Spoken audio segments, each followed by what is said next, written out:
Hey, Shalom, Akim. All praises be to Yahawadah, double honors to the elders and apostles of Great Millstone. Shalom to the sincere brethren out there pushing this word. Welcome to another live show. We got the brother Gabar from Hawaii out here. Shalom, and as always, we're gonna roll through the spirit. I'm gonna check the sound. I'll make sure everything's straight first.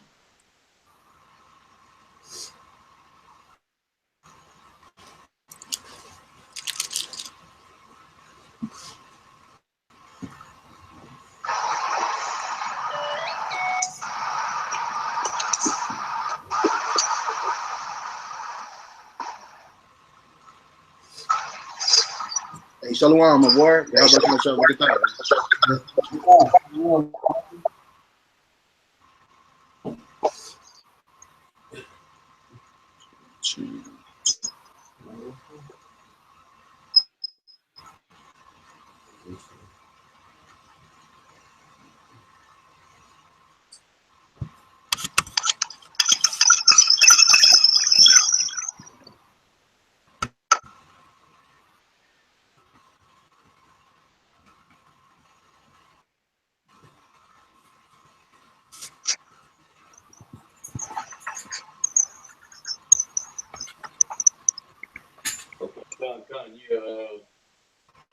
brother said loud and clear. Here we go.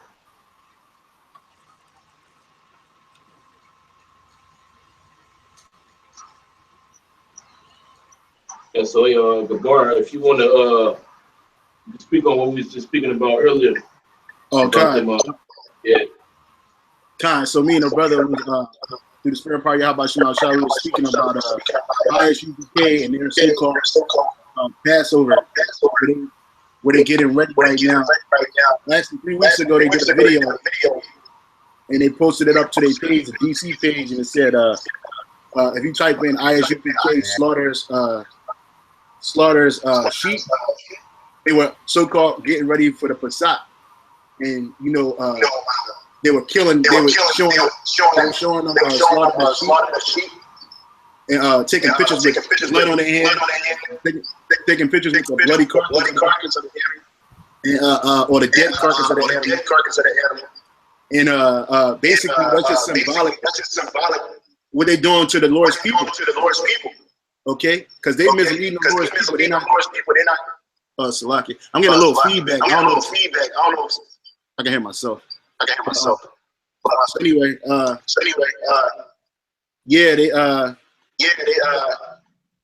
they're slaughtering the Lord's people, man. Scattering the sheep. They're not preaching the truth of Yahawadah. They're venerating the name Christ. Even though they say Yahawadah in their videos, particularly on that video, when he was slaughtering the sheep, the name that when they went on the streets, they talking about Christ. They're not warning the people what's about to happen, the slaughter to come. And so they're joining in hand with the ones that's coming up against the Lord's people, because they're not warning them, so they're setting them up to be slaughtered. They're not leading them the right way. They're telling people that only way to have a truth is to become under General Yahawadah. Okay, and that's not in the scriptures. All right. And on top of that, they're not on the highways and byways, particularly their leader. He's not out there on the highways and byways 24, not 24/7, but week in and week out, season to season, in season and out of season. Okay. And so he's making a mockery. And so their Passover is a mockery of the Lord's true Passover, man. Their Passover, they're having mirth, people getting married, women. It's an echo. A brother said that I had an echo. I can't hear the echo no more, but I'm not sure if it's in the earlier feed. Don't worry about it though; it should be all right. So the brother. So long story short, that's what General Yahawadah was doing, man. If you watch the video, and so I just want to get a scripture real quick. This is Jeremiah 23:1. Woe be unto the pastors that destroy and scatter the sheep of my pasture, saith the Lord.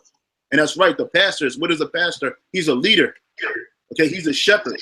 He the ones that lead the sheep to where they gotta go, to the feed, to the proper place to graze at. Okay, he the ones that reel in the sheep.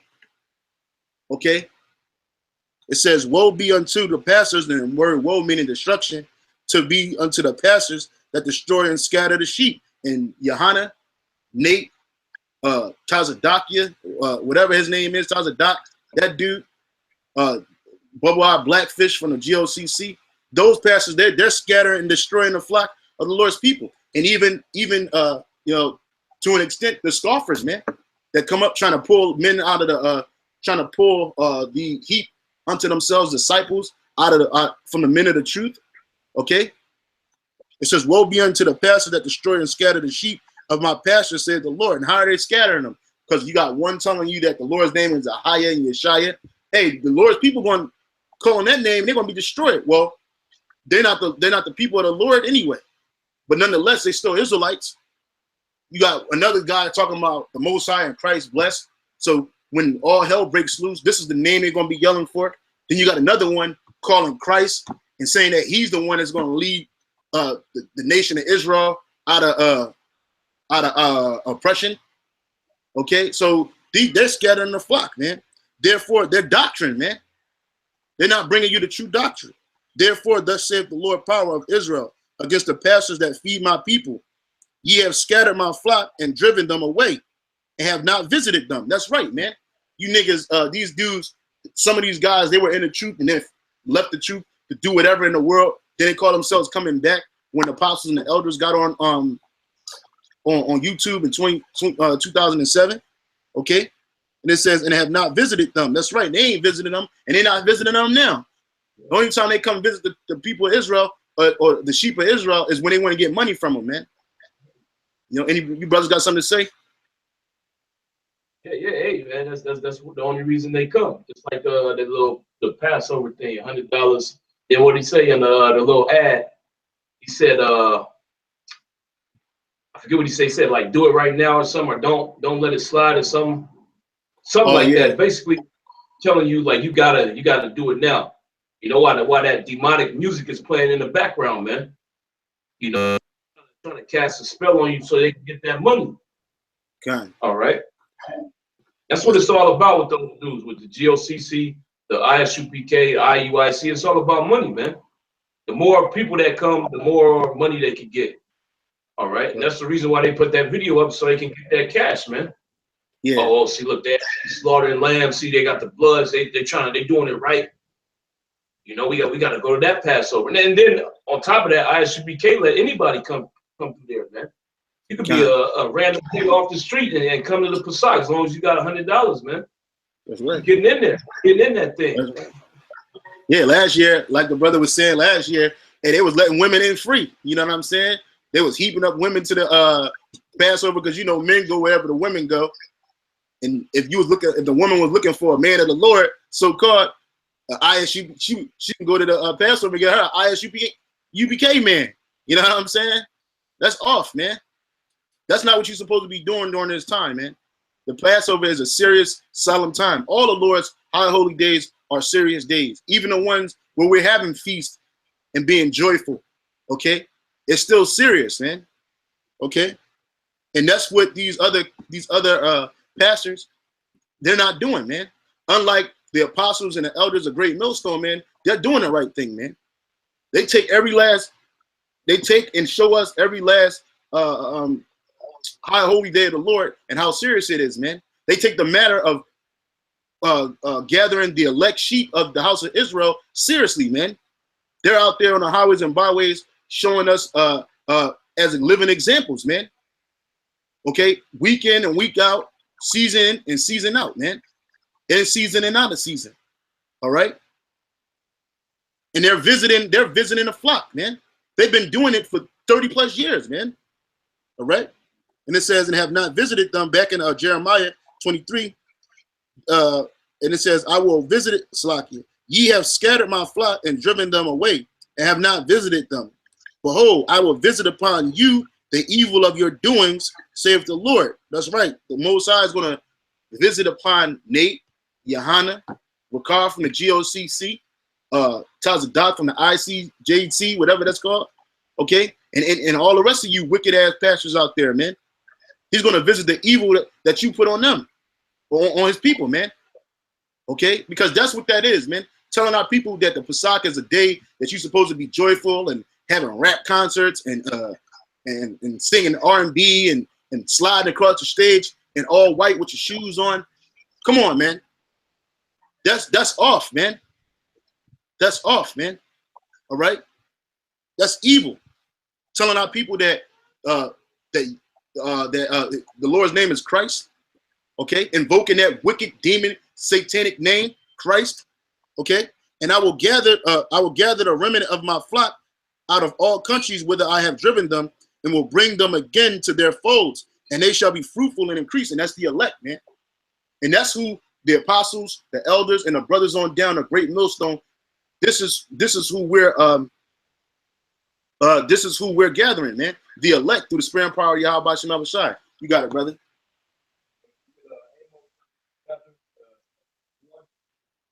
Can't really hear you, brother. You get Amos 5:21. This is Amos 5:21. Yep. Amos 5:21. I despise your feast days. Yeah, the reason why the Most High hates it is because look what Jake has turned it into, man. Here it is, the Passover, the Pesach is supposed to be a solemn assembly, you know, something that you take deadly serious, and Jake has turned it into a damn party, man. All right, when you read what was going on during that time when the Passover happened, people was getting put to death, man. If you stepped outside your house, you would have got put to death, man. Okay. The reason why Moses had to put the blood on the doorposts of the houses so the death angel wouldn't come in there and kill people, man. You know, but these dudes is turning it into a damn party. Okay. Somewhere you come and have fun, you have a good time, you eat lamb, you know, you get at the chicks that's in there. Something that might be a marriage, some couple marriages that go down, man. That's not what the Passover is about. All right. And even after that, when we left out of Egypt, it wasn't a happy time, man. Okay. Jake didn't rejoice until after the Egyptians got put to death, man. And that's another thing. We had an army following us, man, trying to put us to death. Hey, all right. So that whole even today, we got an army behind us trying to destroy us, man. Esau's army, man. All his military might, okay? All his poison. Even today, man. You got want me to keep reading, bro? Amos 5:21. I despise your feast days, and I will not smell in your solemn assemblies. Yeah, meaning the Most High. All right. Scripture tell you when you do a sacrifice to the Heavenly Father, he smells the sweet savor, but the Most High ain't gonna be among you. All right. If he is gonna be among you, he's gonna send death angels down there, man. All right. You dudes, you deserve to get put to death. All right, for that wickedness that you're doing, man. Your brother's going into leading Israel astray, and then on top of that, you turning the Most High solemn assembly into a damn party, man. Keep going. God, though ye offer me burnt offerings and your meat offerings, I will not accept them. And that's what the Passover is. Okay? That's sacrificing to the Heavenly Father. All right. But the Most High say he's not going to accept them. Okay, meaning that Passover, the reason for you having that feast, okay, which the reason is sacrifice to the Heavenly Father, allow him to have favor and grace upon you. The Most High is not going to take heed to your sacrifice, man. Okay. Read it again. Though ye offer me burnt offerings and your meat offerings, I will not accept them. Neither the Most High is he isn't going to honor that Passover, man. Keep going. Neither will I regard the peace offerings of your fat beasts. Take thou away from me the noise of thy songs. Yeah, what they have in the background, man. I'll be one west to the yeah, you niggas are crazy, one man. West to the death, man. One west to the death. It ain't about one west, man. Nah. It's about Yahawadah, all right? This ain't a one west movement. Okay. You supposed to be saying, I'm with Yahawadah to the death, man. That's right. All right. Now, these niggas crazy, man. Yeah. It says, take thou away from me the noise of thy songs, for I will not hear the melody of thy vows. Yeah, you know the Heavenly Father ain't hearing that shit, man. That black ass song. Hell no. Right? That ain't not what the Passover is about, man. Here it is, they pledging allegiance basically to One West, man. And that school ain't there no more. These dudes pledging allegiance to it, though. Yeah, and that school was wicked, man. The apostles and the elders, they said it was a lot of wickedness was going up in One West. That's why the Lord broke it up, man. Okay? A lot of thievery, lying, adultery, okay, confusion. Okay? Yeah, the truth came out of there. High priest Ariyah, King Masha, okay, Elder Yaquab, Apostle Tahar, Apostle Bar, Apostle Ramlab. Okay, but guess what, man? It was a lot of craziness going up in there, man. You know, a lot of wickedness, man. So the Lord ain't dealing with One West, man. He's dealing with the men of the Lord, great millstone, man. That's it, man. Point blank simple, man. Take thou away from me the noise of thy songs, for I will not hear the melody. That what was shit they had in the background was noise, man. The Most High, he don't look at that and listen to it, and it don't make him feel happy, man. It make him feel good. Okay. Keep going. God, take thou away from me the noise of thy songs, for I will not hear the melody of thy vows. Mm-hmm. But let judgment run down as waters, and righteousness as a mighty stream. Yeah, let judgment run down, man. And that's what's going to come upon in the judgment. All right, it can happen after Passover. Okay, after actual assembly, or it can happen later on, man. All right, because we coming in the serious times, man. The Passover is always a heavy period amongst Israel, man. Okay, dudes get kicked out, dudes get put to death on the Pesach, man. If you ain't coming correct, the Most High take your ass out, man. We reading about it right now. He said, "Let judgment run down as waters." All right, so like water runs, okay, quick, fast, you can't stop it. That's how the Most High gonna rain judgment down, man.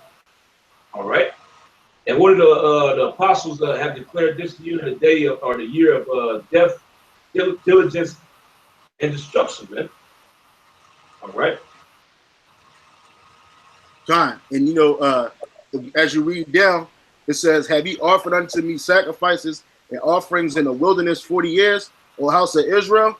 But ye have borne the tabernacle of your Moloch, and Chion, your images, the star of your God, which ye made to yourselves." And you niggas was doing the same shit you doing today, offering sacrifices to Molech and any other new made God of the day, flavor of the month, and offering sacrifices. You were doing it back then, and you're doing it now, today.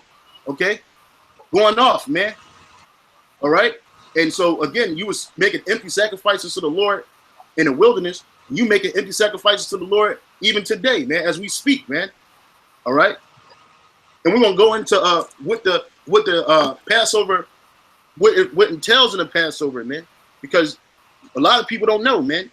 You get a lot of them jakes. They go to them Israelite parties on a so-called Passover, and they think that's what the Passover is supposed to be, man.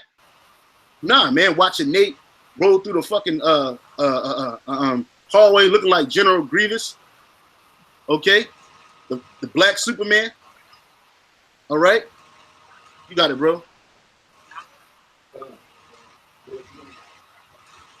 I can't hear you. Oh, you got a script? Yeah, I can hear you now. Yeah, you can go into that the Pesach. Khan, this is Leviticus chapter 23, verse I'll start at the top, 23:1.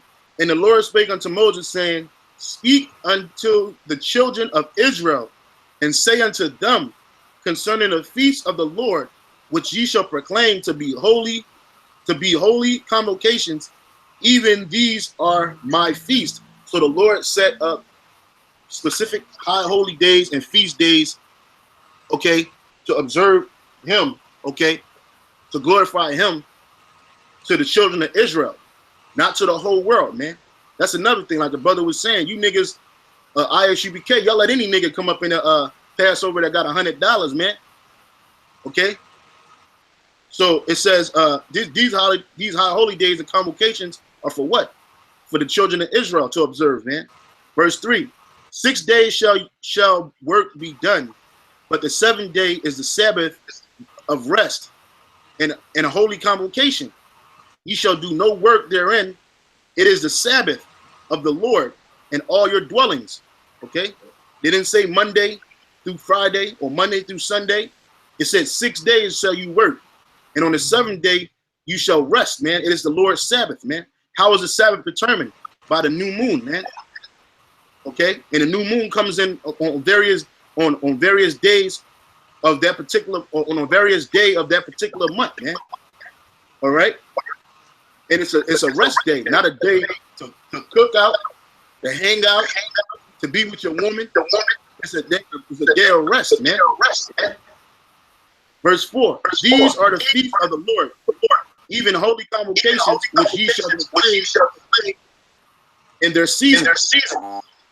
In the 14th day of the first month at even is the Lord's Passover. Yep. And on the 5th day, it goes by the moon. Yeah, it's like it goes by the moon. All right. Time.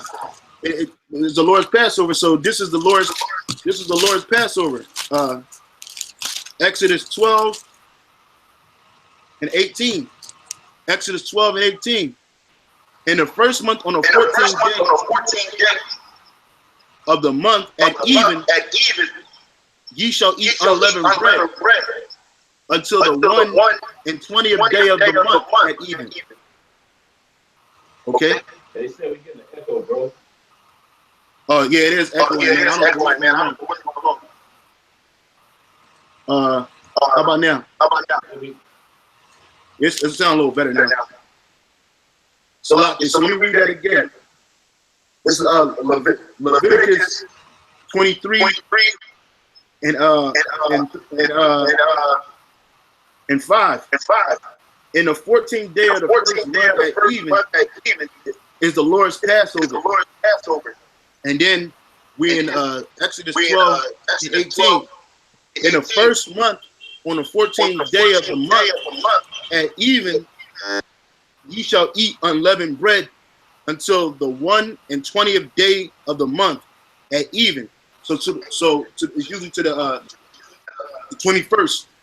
7 days from the Passover is the 21st of that month. Okay, and then because it's on a 14th day. But we don't, right now we're under the Gregorian calendar, man. We thought to mess up the days or whatnot and added certain days, added added more days to the calendar. So it falls on a new moon, which this new moon would be the 11th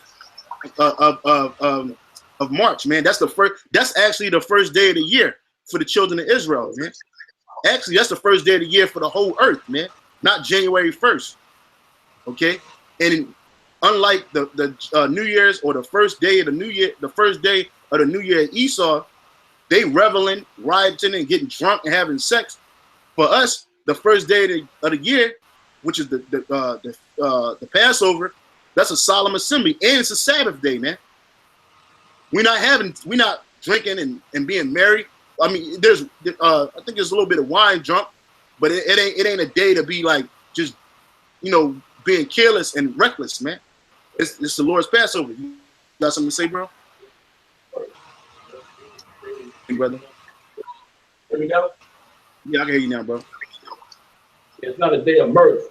Where you get drunk and you get high and all that shit, man. Have a big ass party. We'll move this closer. Why not?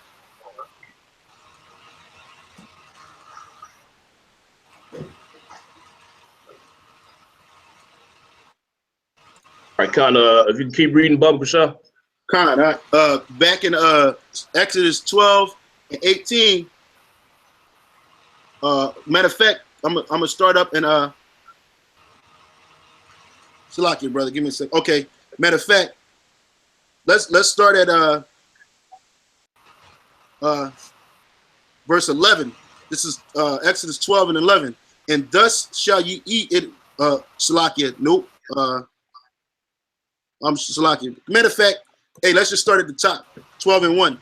This is Exodus 12 and 1. And you can break it down. I'm just going to read. Exodus 12 and 1.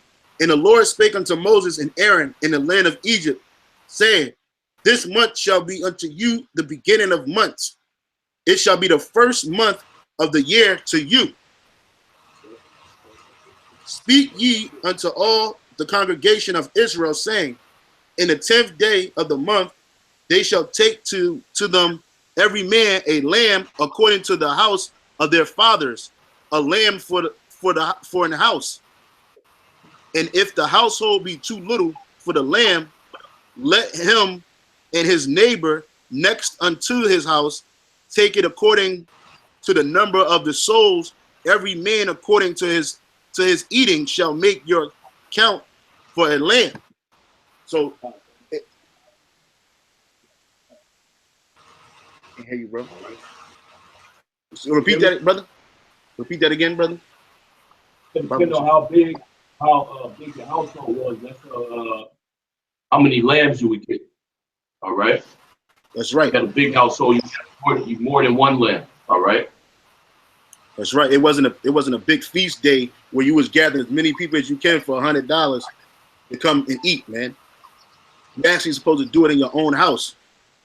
And like reading on, it says, and if the household be too little for a lamb, let him and his neighbor next unto his house take it according to the number of the souls. Every man according to his eating shall make your count for the lamb. Your lamb shall be without blemish. Yeah.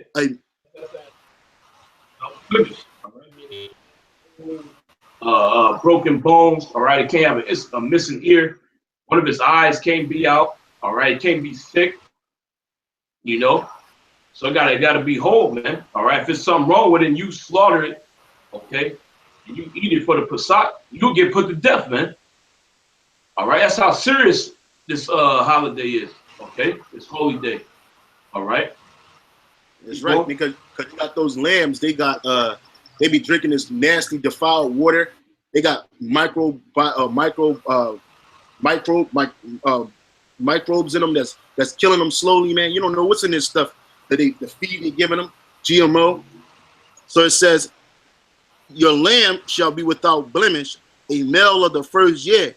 Ye shall take it out from the sheep or from the goats. So it could be a goat or lamb. Is that okay? And ye shall keep it up until the 14th day of the same month, and the whole assembly of the congregation of Israel shall kill it in the evening. And they shall take of the blood and strike it on two sides of the post on the upper door posts of the houses wherein they shall eat it. So the angel would know that that's an Israelite house. Okay? What was going on during that time, the reason why it's called the Passover, the Lord passed over, he sent the angel down to Egypt, and the firstborn of the Pharaoh, okay, all the people that lived there, their cattle, the firstborn of the cattle was put to death, man. All right, so it was a heavy spirit of death going on around that time, man.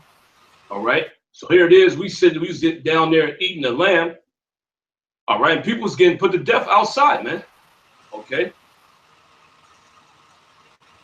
Khan. The house next to it had some Egyptians in it. They firstborn was getting put to death, man. All right, so that's how heavy that time was. Okay, that's one of the main reasons why the Pesach is so serious, man. Okay,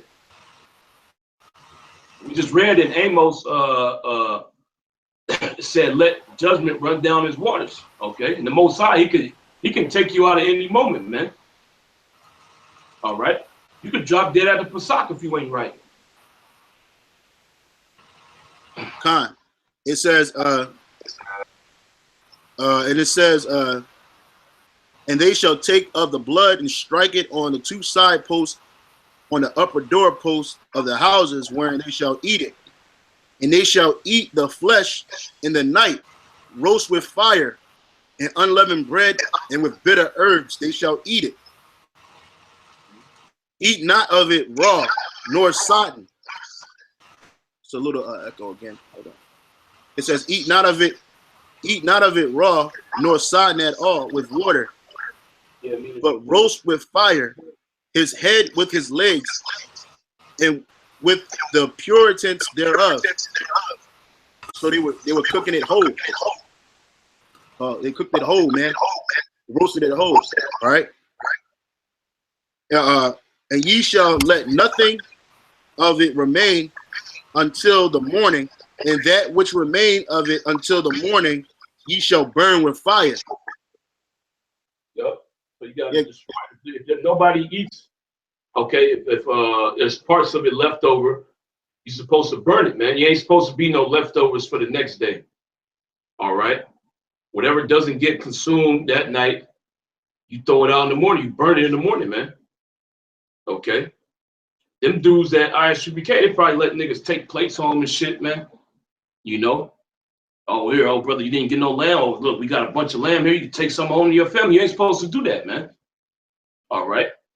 Whatever doesn't get eaten that night gets destroyed. Okay? And if you break that commandment, the Most High is liable to put you to death, man. All right? God, that's right. And thus shall ye eat it with your loins girded, your shoes on your feet, and your staff in your hand, and ye shall eat it in haste. It is the Lord's Passover. Right. You gonna say something? Yeah, because they haven't that whole Passover that them niggas having at the ISUBK. Them niggas are sitting down with a woman at the table, you know, talking over a plate of lamb. You know, they're not eating it in haste.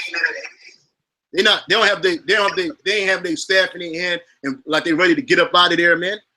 They're eating it with their woman. Probably got some potatoes and rice. Okay, the scriptures say we're supposed to eat it with bitter herbs, man, and in haste, man. You got it, brother. Well, hey, I know there's a video that came out a while back. By a lawyer before he died, he was saying the AOC, them niggas be having macaroni and cheese at the Pesach, man. Chicken and macaroni and cheese at the Pesach. You know? So let's show you these dudes is off, man. All right, you ain't supposed to be eating no damn macaroni and cheese on the Passover, man. All right, the scriptures just laid out what you're supposed to eat, the lamb and the bitter herbs, man. But leave it to Jake to put their own spin on it, man. Here it is, the Most High put the guideline down on how you're supposed to do it. Jake want to put his own spin on it. You know, adding stuff in there. Oh, put some macaroni and cheese, you know. Hey, a nigga turned the Passover into Thanksgiving, man. Nigga turned the Passover into Thanksgiving, man. Hey, you niggas sit there with your belts on. You know the nigga, Yahawadah, he got two plates. Because he don't just eat one plate of nothing. Niggas probably drinking soda. You know what I'm saying? Hey, you niggas are off. Anyway, reading on, it says, and thus shall you eat it. Salakia, brother, give me a second.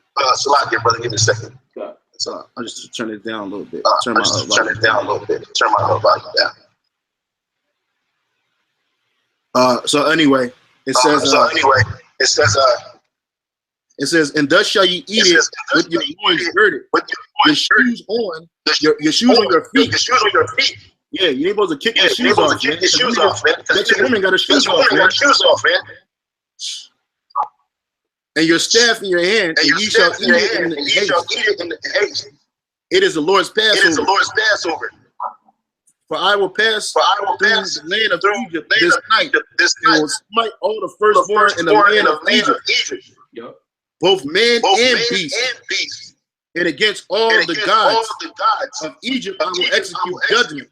I am Yahawadah. That's right, yeah. And the Most High did pass over, like the brother put on the comment board. That was Yahawadah. So Yahawadah passed through and was causing the firstborn of the man and the beast to be put to death, man. All right, that was a heavy time. Okay, so this feast that's coming up is not a joke, man. It's not a time to be partying. You know, it's about honoring the Passover. All right, honoring the moment and the time when the Most High led our forefathers out of Egypt. All right, if somebody could get that account in Wisdom of Solomon about the plagues that hit Egypt, all right, get a visual of what was going on around that time, all right, even before the Passover, Egypt was getting hit with plagues, man. And the icing on the cake was Pesach, when Yahawadah came and put the firstborn to death, man. I had a quick precept. You got it.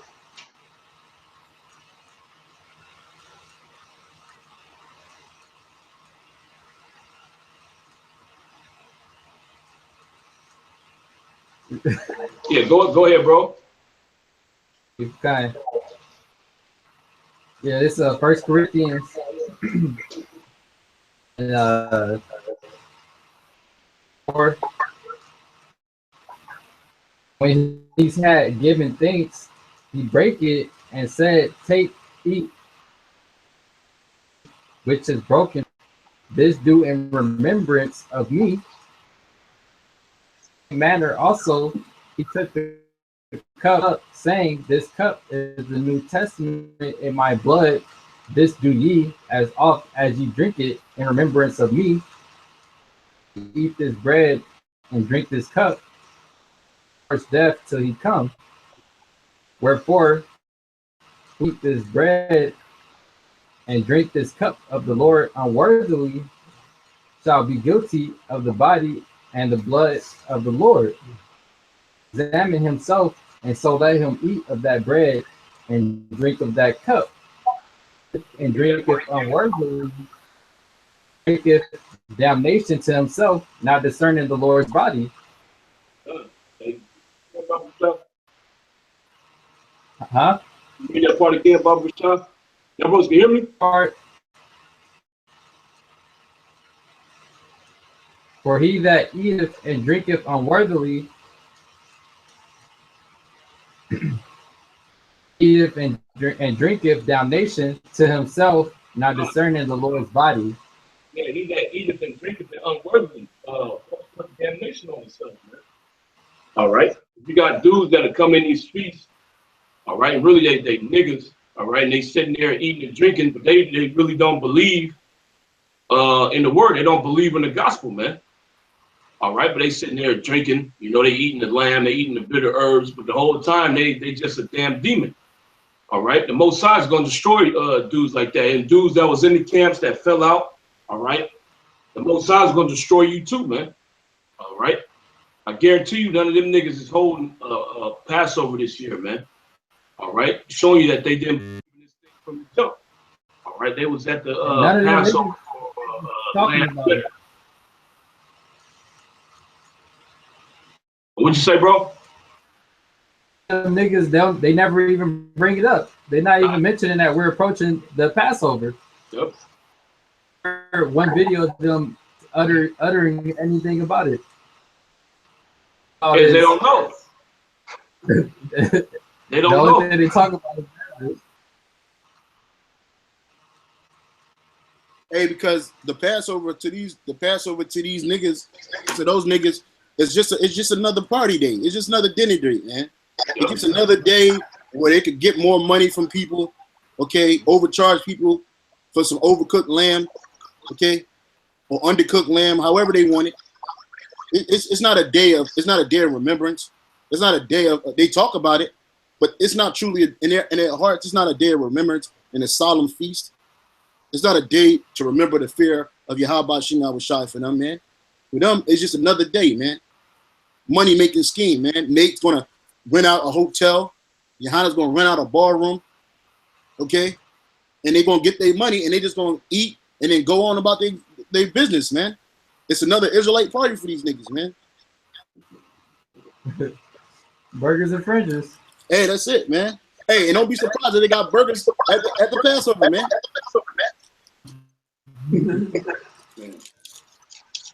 Niggas off, man. With bones, man.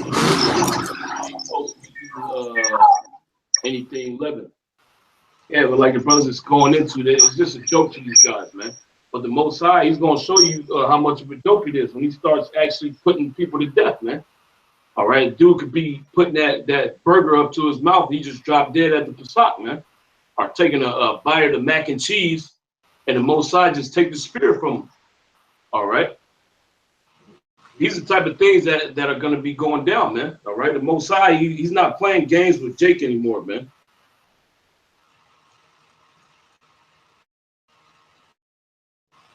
War got the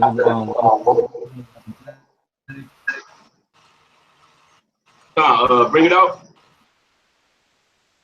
It's Wisdom of Solomon, chapter 17.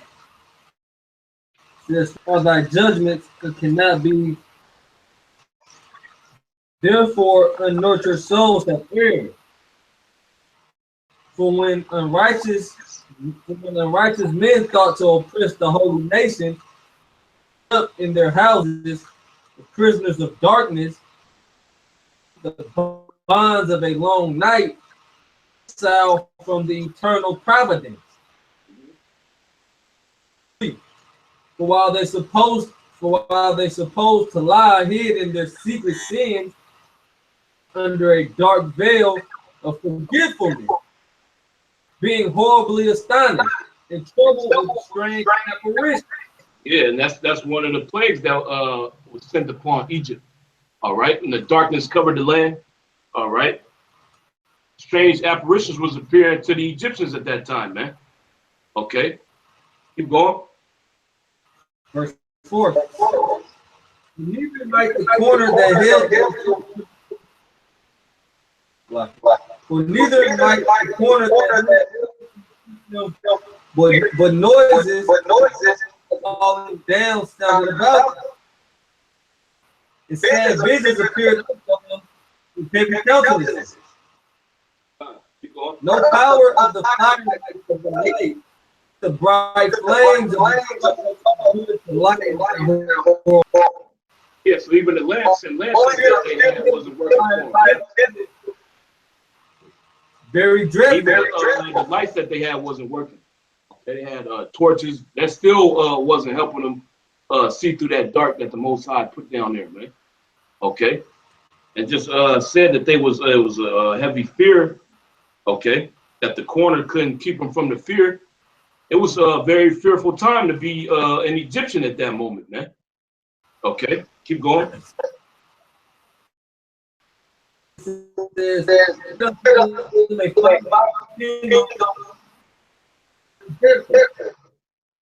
Terrified, they thought that they saw not. As for the loop, magic in their bounty, reproved with great. But they that were double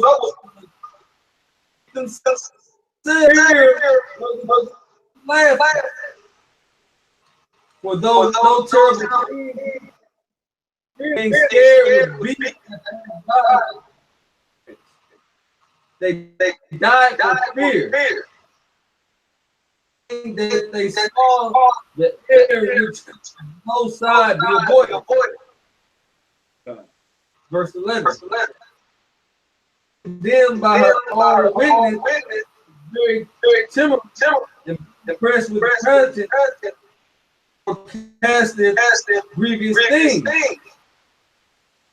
There is nothing else of the suckers which reason and the expectations from within ignorance more than the cause which is bringing the torment. The same which was indeed intolerable for them of hell, were partly vexed with apparitions and partly fainted, their heart failing them for a sudden fear and not looked for came upon them. So then whosoever there fell down without iron bars, he were husbandman or shepherd or a laborer in the field, overtaken and endured that necessity which could not be avoided, all bound with one chain of darkness. A whistling wind, or a melodious noise of birds among the spreading branches, or a pleasing fall of water running violently, sound of stones cast down, that could not be seen of skipping beasts, or a roaring voice of most savage wild beasts, Yes, savage. rebounding echo from the hollow mountain. Dark. These things made to swoon for fear. Verse 20. For the whole world delight, and none were hindered in their labor. Only was spread in heavy night an image of the darkness which should afterwards receive them, but yet in the darkness.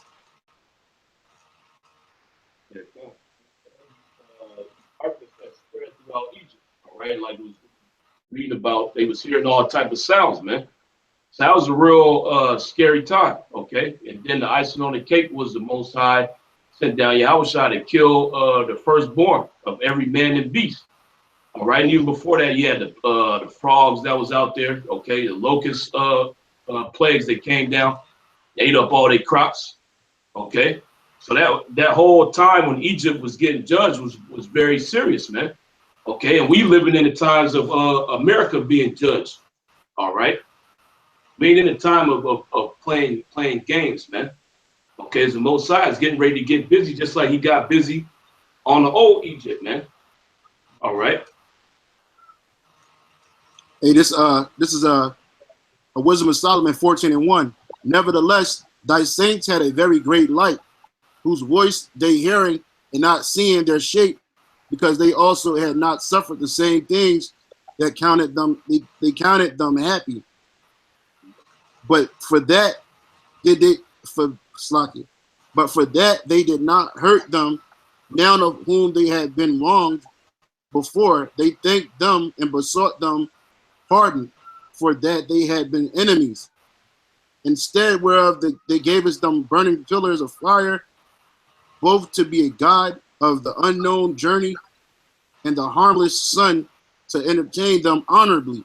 So I was just reading that just to show you that, like, at the same time, the Most High was casting judgment on those Egyptians for all the wrong that they had did to the nation of Israel. Okay, the Most High, he showed what? He showed mercy to the house of Israel, man, that they didn't get harmed. They were secured in that day, and that was the Lord's mercy, because he didn't just do that to the elect at the time. All of Israel got it that particular time, but this time the Lord is going to have that same mercy on the elect of Israel, man, because 2/3 of Israel, they want to be like Egyptians, man. They seek to behind the ways of Egypt and going down into Egypt and worshiping it. And if people say, well, we're in America, ain't nobody going to Egypt, but hey, America is modern day Egypt, man. Okay, America is the new Egypt, where the children of Israel once again need a savior, which is Yahawadah to come release us from our captivity. Okay, and the Lord didn't just send Moses by himself this time. He sent his apostles and elders, man, the men of the Lord, man, to come usher in the elect out of this captivity. And can somebody get Jeremiah and Jeremiah, where it says that the Lord, Jeremiah 16 and yeah, I think it's like 16 and 15 or 14, where it says the Lord's going to deliver us from the land of the north. Because this is the new Egypt, man. Go ahead. So Jeremiah 16 and 14. Therefore, behold, the days come, and it shall no more be said, the Lord liveth that brought up the children of Israel out of the land of Egypt, but the Lord liveth that brought up the children of Israel from the land of the north. So the land, the Lord brought us out of Egypt, the first Egypt, that was a great deliverance, man. So much so that you still talking about that even to this very day, man. Okay? But it's going to be said that the Lord liveth, Yahawadah liveth, that brought up the children from the land of the north. What's that land of the north? North America, man. Right. Go ahead, I'll read that again. But the Lord liveth that brought up the children of Israel from the land of the north and from all the lands whither he had driven them. And from all the lands that he had driven us, man. Israel is scattered amongst the four corners of the globe. Do you hear any other these other groups preaching about that, man? Especially during the time of Pesach, man? No. Do you hear these other groups preaching about how Yahawadah is going to deliver us from the land of the north? No. You only hear that from the men of Great Millstone, man. Starting off with the apostles and the elders on down, man. And people try to say, oh, you keep mentioning that. That's like a man pleaser. We're not man pleasers. It's the truth, man. It's the absolute truth, man. When have you heard? You got it, brother. Nobody ain't really talking about it, you know. Scholars ain't talking about it. Only Great Millstone, starting off with the apostles and elders, man. We're the ones that's constantly pushing that spirit out there, man. All right, the destruction of America, the deliverance of the nation of Israel. All right, these guys, they don't talk about that, man. All right, they're not meditating upon it. They're not looking forward to it. We looking forward to this, man. Okay. That's right, man. It says, continue reading, brother. God, I'm going to read it again.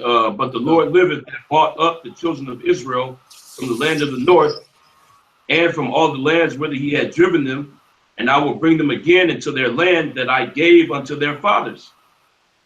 That's right, man. And the land that the Lord gave to our forefathers was Israel, Yasha'Allah.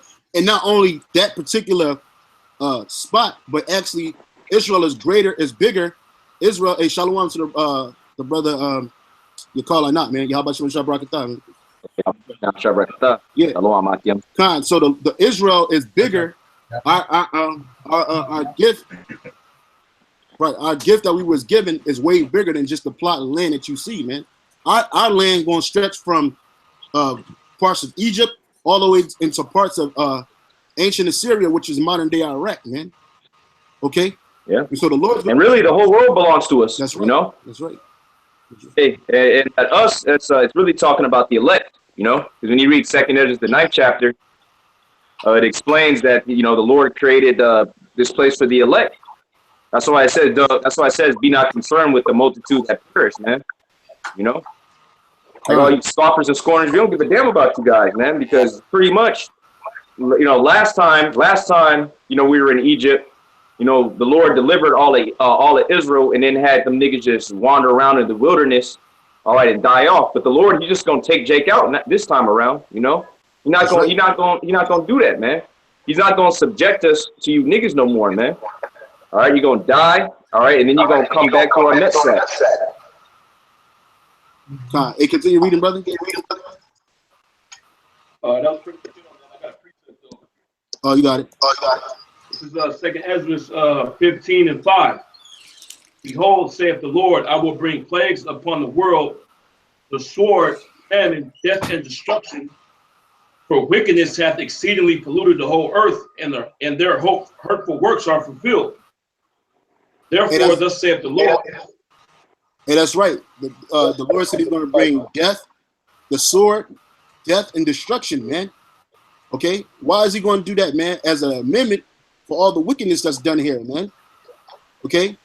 You 2/3 niggas, hey, you partying like it's 1999. Guess what, man? You're going to die at that party, man. You're going to be destroyed out there, man. Keep reading, brother. Therefore, thus saith the Lord, I will hold my tongue no more as touching their wickedness, which they profanely commit, neither will I suffer them in those things which they wickedly exercise themselves. God. Behold, the innocent and righteous blood crieth unto me, and the souls of the just complain continually. Hey, we're doing that now, man. We're doing that now. In the minute of the Lord, we complain to the Lord continually. What's going on, man? We the souls of the just, man. Okay, 2/3, you're not complaining to the Lord about the abominations and the wickedness that's done here. You know, Yahawadah telling you that you can pop your women in the behind. They reform homosexuals. Okay, that's out of order, man. And you profanely committed, man. You niggas out there profanely committing acts of wickedness, man. And then turn around and say, "Blessed be the Lord." You niggas are out of your mind. And yeah, you can use that scripture to talk about Esau and everything, but who the Most High is truly concerned with is the nation of Israel, man. That's it, man. And really, the elect this time around, man. Okay, but nonetheless, 2/3 of Israel are going to be judged for the wickedness that they profanely commit, man. You got it, brother. And therefore saith the Lord, I will surely avenge them and receive unto me all the righteous blood from among them. Verse 10, behold, my people is led as a flock to the slaughter. There it is again, man. There it is again. We brought the Spirit had us bring it out in the beginning of the show. You niggas lead, you wicked pastors, man, are leading the children of Israel as a flock to the slaughter. Shalom to the brother Kanak, man. Man. Yeah, you leading our people to the slaughter, man. Literally to the slaughter, man. Israel is about to be overcome by armies, man. Armies, man. You niggas out here marching, talking about Black Lives Matter, Indian Lives Matter, the Dakota pipeline access and protecting the water. But you ain't trying to protect yourself from the danger ahead, man. Okay? It's gonna be an all-out onslaught, man. Jacob Shovel people are gonna be dying left and right, man. Nobody's going to jail for that. Nobody's going to convict him for that. It's going to be death in the streets, man. Okay, you're supposed to be warned. This is the time. This is the time to be warned, man. And the Pesach is a time for what? For remembrance of when the Lord sent the death angel, which was Yahawadah and Mashiach, the first time, man. Read that again. I got a precept, Doc. This is Isaiah chapter 56:9, verse 9. All ye beasts of the field come to devour, yea, all ye beasts in the forest. His watchmen are blind, they are all ignorant, they are all dumb dogs. They cannot bark, sleeping, lying down, loving to slumber. Let's break it down. Yeah, that's right, man. Can you read that again, brother? I'm gonna start at 9. All ye beasts of the field come to devour, yea, all ye beasts in the forest. Yeah, it's talking about all these other nations, because all these other nations know that they can feed on the nation of Israel because the watchmen aren't protecting them. We're a true watchman, and Jake doesn't want to acknowledge that, man. Jake actually wants to kill us, and we're telling them things that will lead to their salvation through Yahawadah, and they don't want that though. Yet they'll lean on these watchmen that I'm about to read about in the 10th verse. Verse 10. His watchmen are blind.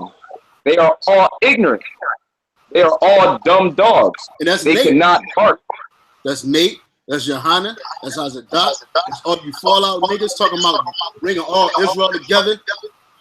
You're dumb. You're ignorant, man. You're blind to the reality of what's really happening, man. You're blind to the prophecies. You don't understand. You don't understand judgment. Go ahead, Yea, they are greedy dogs. They can never have enough. Oh yeah, that's all you want is money. You can never get enough followers. Can never get enough money. And you can see that now on the low level. With those Avenger niggas, man. Yeah. Trying to heap up disciples. Hey, y'all need to get out of TMS and join us.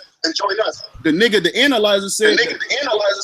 He said on a comment board on the live show. He said, "Hey, we're mess with y'all if y'all join us. If y'all join us, they're basically not going to do videos on you. But if you don't join them, they're going to come after you." Come on, man. What kind of shit is that? You trying to heap up disciples to make your situation stronger. Trying to get money. We need to get money. We need to spend money. Spend money in Yahawadah, man. You'll never see that eBay page. Okay? You'll never see that. You'll never see that website, man. You got it, Yeah, that's why. Yeah, that's why he was talking about investments, investment houses. That's why it's on the decline, man. That's why they bring up the money. Just be real, man. He probably spending $30 all 17 years about Israel. And Shamar, how much Tracy give? It's not enough to be for any money back. Yeah. And we'll give you a refund, man, because it ain't that much. You know? But they want the money, man. That's what they want. They want, yeah, they act like he was just every week, you know? Hey, but what he had offered in tights was way less than what he's willing to bet for his challenge of the day. Exactly. All right. So it says, verse 11, yea, they are greedy dogs which can never have enough, and they are shepherds that cannot understand. They all look to their own way, every one for his gain from his quarter. And that's right, man. From each of those wicked ass houses, they looking about how can they gain? How can they get more money? How can they get more finances from the house of Israel, man? Can you read that again, brother? God. Yea, they are greedy dogs which can never have enough. And they are shepherds that cannot understand. Right. Yeah, they don't get it. You got it. Yeah, they don't get it. They don't understand it. They sure as hell don't understand the judgment of the Lord, man. Because what are they always talking about? The whole nation of Israel. If they understood, they would understand that what's happening to our people is the judgment of the Heavenly Father for their wickedness, man. All right. They don't understand the time that we're in. All right, they're not talking about the prophecies. All right, they're concerned about what men are doing in their personal lives, which isn't even sinning. You know, that's because they don't understand. Right, the only thing they care about is making their condition here better, man. In the short term, they're not thinking long term about the kingdom of heaven.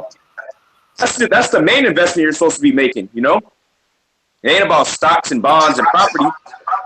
You can do that, but hey, that's uncertain riches. You know, the main investment that you're supposed to be making is in these scriptures, man. Everything else is temporary, man. It's a damn gamble, man. This ain't no gamble. All right, we know that this is for sure, man. But as it is written here, there are shepherds that don't understand, man. So they can't properly project that, relay that, and convey that to the nation of Israel because they weren't allotted to do so, man. All right? They all look to their own way, every one for his gain from his quarter. Hey, if I can say something on that, but they all look to their own way. If you look at what these Avengers do, really all these other camps, all right, they'll actually say that they don't care what your doctrine is, man. You can come to them with anything, all right? One dude believes in the virgin birth, another dude don't believe in the virgin birth. Okay, he believes that Yahawadah was born of a man and a woman. Another nigga believed that the North ain't the North. You know, they actually got a North dude. You know, the dude is from the North, he's an Issachar right in there. But a nigga in the group don't believe that he's an Israelite, man. But they all cool, all right? They all look to their own way. They all got their own thing going on. They all got their own interpretation of the scriptures, man. But they all confederate with each other. They can't. The scriptures say, can two walk together lest they be agreed.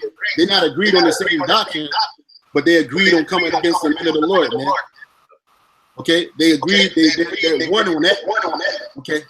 And how, and then they talk things about like, hey, it doesn't matter what kind of doctrine you got. We supposed to be bringing all Israel together. Like this is a movement of men. Yahawadah not dealing with all of Israel, man. Okay, and that's what they can't understand. That's what they can't see. You know, it's implausible to them that the Lord has an elect group of men that He's set aside, men, women, and children, to save, to bring out of this captivity, this last captivity. Okay, they want you to come together. They in that same Baptist church. Come as you are, man. No, you can't come as you are here to the truth of Yahawadah, man. You better come correct or don't come at all, man. You got it, brother.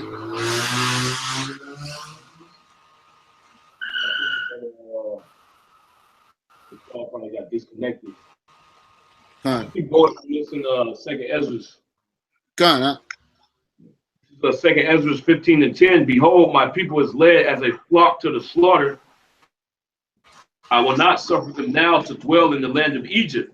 That's right. The Lord's not going to suffer us to stay in this land of Egypt anymore, man. These niggas, they want to stay here, man. They want to stay here. Hey, Shalom, Atagad, man. Y'all about to brought the time, man. Yeah, man. These niggas want to stay here, man. Okay, they're not preparing to get released from prison. These niggas literally want to stay in prison, man. And I'm gonna tell you something, man. It's so crazy. The spirit, real quick. When I've been in the street, and I went to, I had got arrested one time, man. And I had to be in jail for a while. And it's so crazy. After you get acclimated to that scene, you know what I'm saying? You kind of like, okay, it's a norm thing. You get to a point where you're like, you know what? I don't want to leave. I can stay here, man. I can do it here. And that's the mentality that these niggas got. These niggas got that institutionalized, what's that stuff called? You get something syndrome, man. I forget the name they call it, shit, man. Stockholm. Yeah, Stockholm syndrome, man. These niggas got the worst case of Stockholm syndrome known to man, yo. So much so that they want to keep the prison up, man. Keep it running, man. The Lord's not going to suffer us to stay here any longer, man. He's tired of this place, man.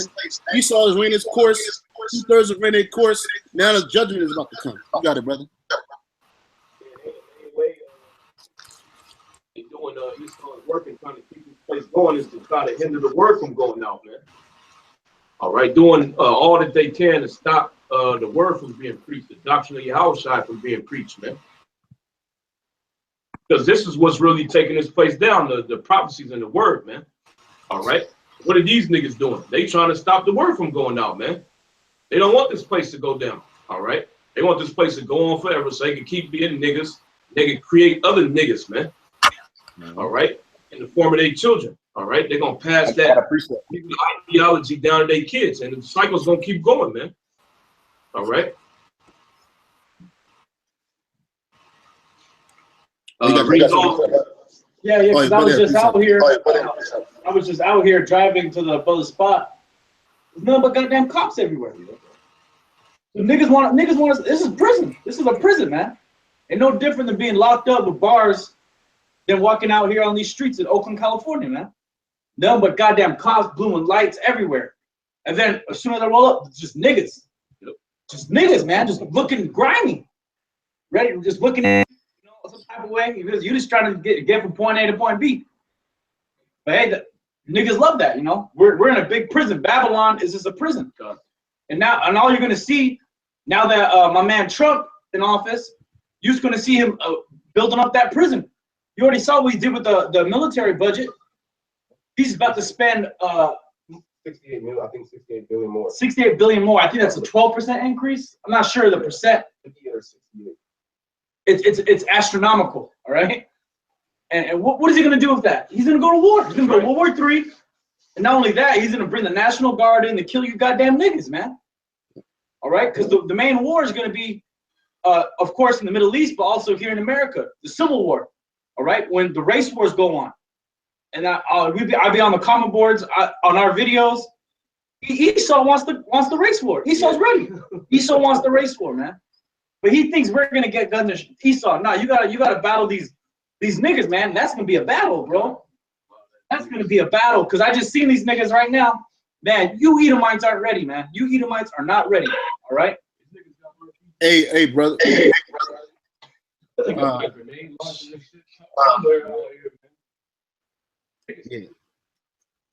Yeah, I was on the. Yeah, this is Jeremiah 23 and 29. Is not my word like as a fire, saith the Lord Yahweh, and like a hammer that breaketh the rock in pieces? Hey, that's right, man. Can you read that again, Baba Kashaf? Yeah, Jeremiah 23 and 29. Is not my word like as a fire, saith the Lord? That's right. Like the word of the Lord is a fire. Go ahead. Like as a hammer, and like a hammer that breaketh the rock in pieces. Hey, that's right.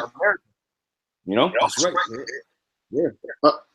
Yeah, because the rock is known as what? The foundation. So like the brother Kwanawaf was saying, this word is single-handedly bringing down America. All right, there's no coincidence when this word started going out. What happened after that? Economic collapse the first time in the late 2008. You had all the camps springing up. You had Obama come in. That's like some unforeseen shit, man.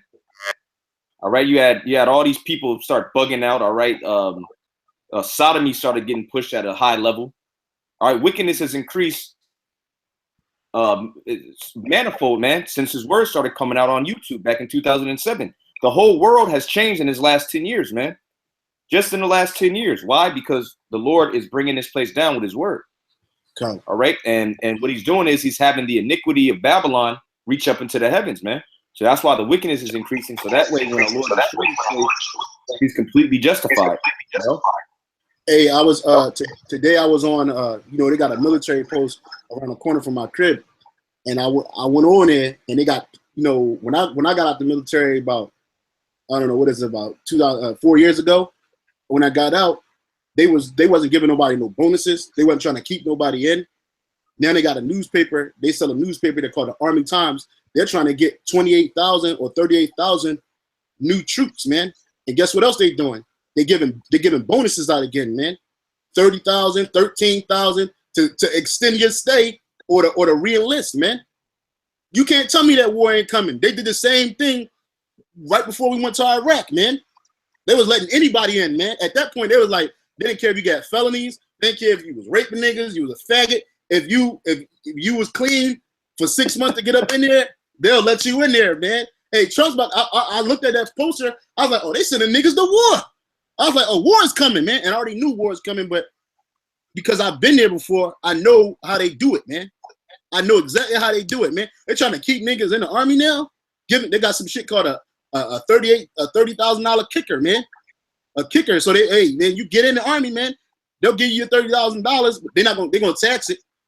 But guess where you going, man? You ain't gonna be able to spend it. Your ass is going to the Middle East, man. Or I gotta get this. Yeah, you got it, brother. Hey, finish your point. Yeah, or you gonna go to any ghetto USA, man. It's gonna go live out here, man. You got it, brother. It's Jeremiah 51:28. Prepare against her the nations with the kings of the Medes, the captains thereof, and all the rulers thereof, and all the land of his dominion. Go ahead, brother. Hey, the Russians, man. Hey, and they're prepared, man. Hey, matter of fact, Putin said they're ready to go to war at any time, man. They're ready. They got their missiles ready. They got their army ready. And they got an army. They claim that they got an army about I think roughly around 800,000. Okay, but hey, when the war start, them numbers can double, man.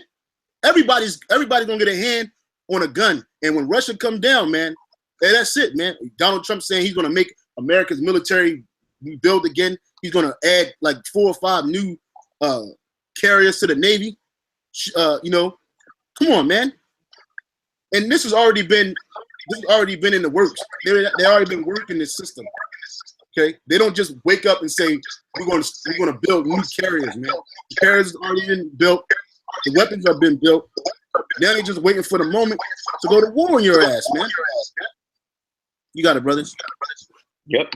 Yeah, and that includes Iran as well. When you look at the ancient Media Empire, and that covered modern day Iran too, Afghanistan. Hey, because Russia is a guard onto who? Persia as well. So they're intertwined, man. All right. Yeah. Then if you watch the fake news at all you see is the anti-Russia rhetoric pick up. Right now they're trying to get the Attorney General Jeff Sessions out of office because he was dealing with the Russians, just like the other cabinet member of Russia, Mike Flynn.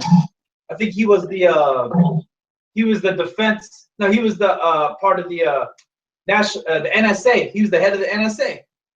All right, and they had to get a new guy in, another general. But right now they're dealing with the attorney general. Okay, and the attorney general is the top lawyer of all the lawyers in the United States of America, man. So that guy, the attorney general, He's the one who prosecutes you, okay?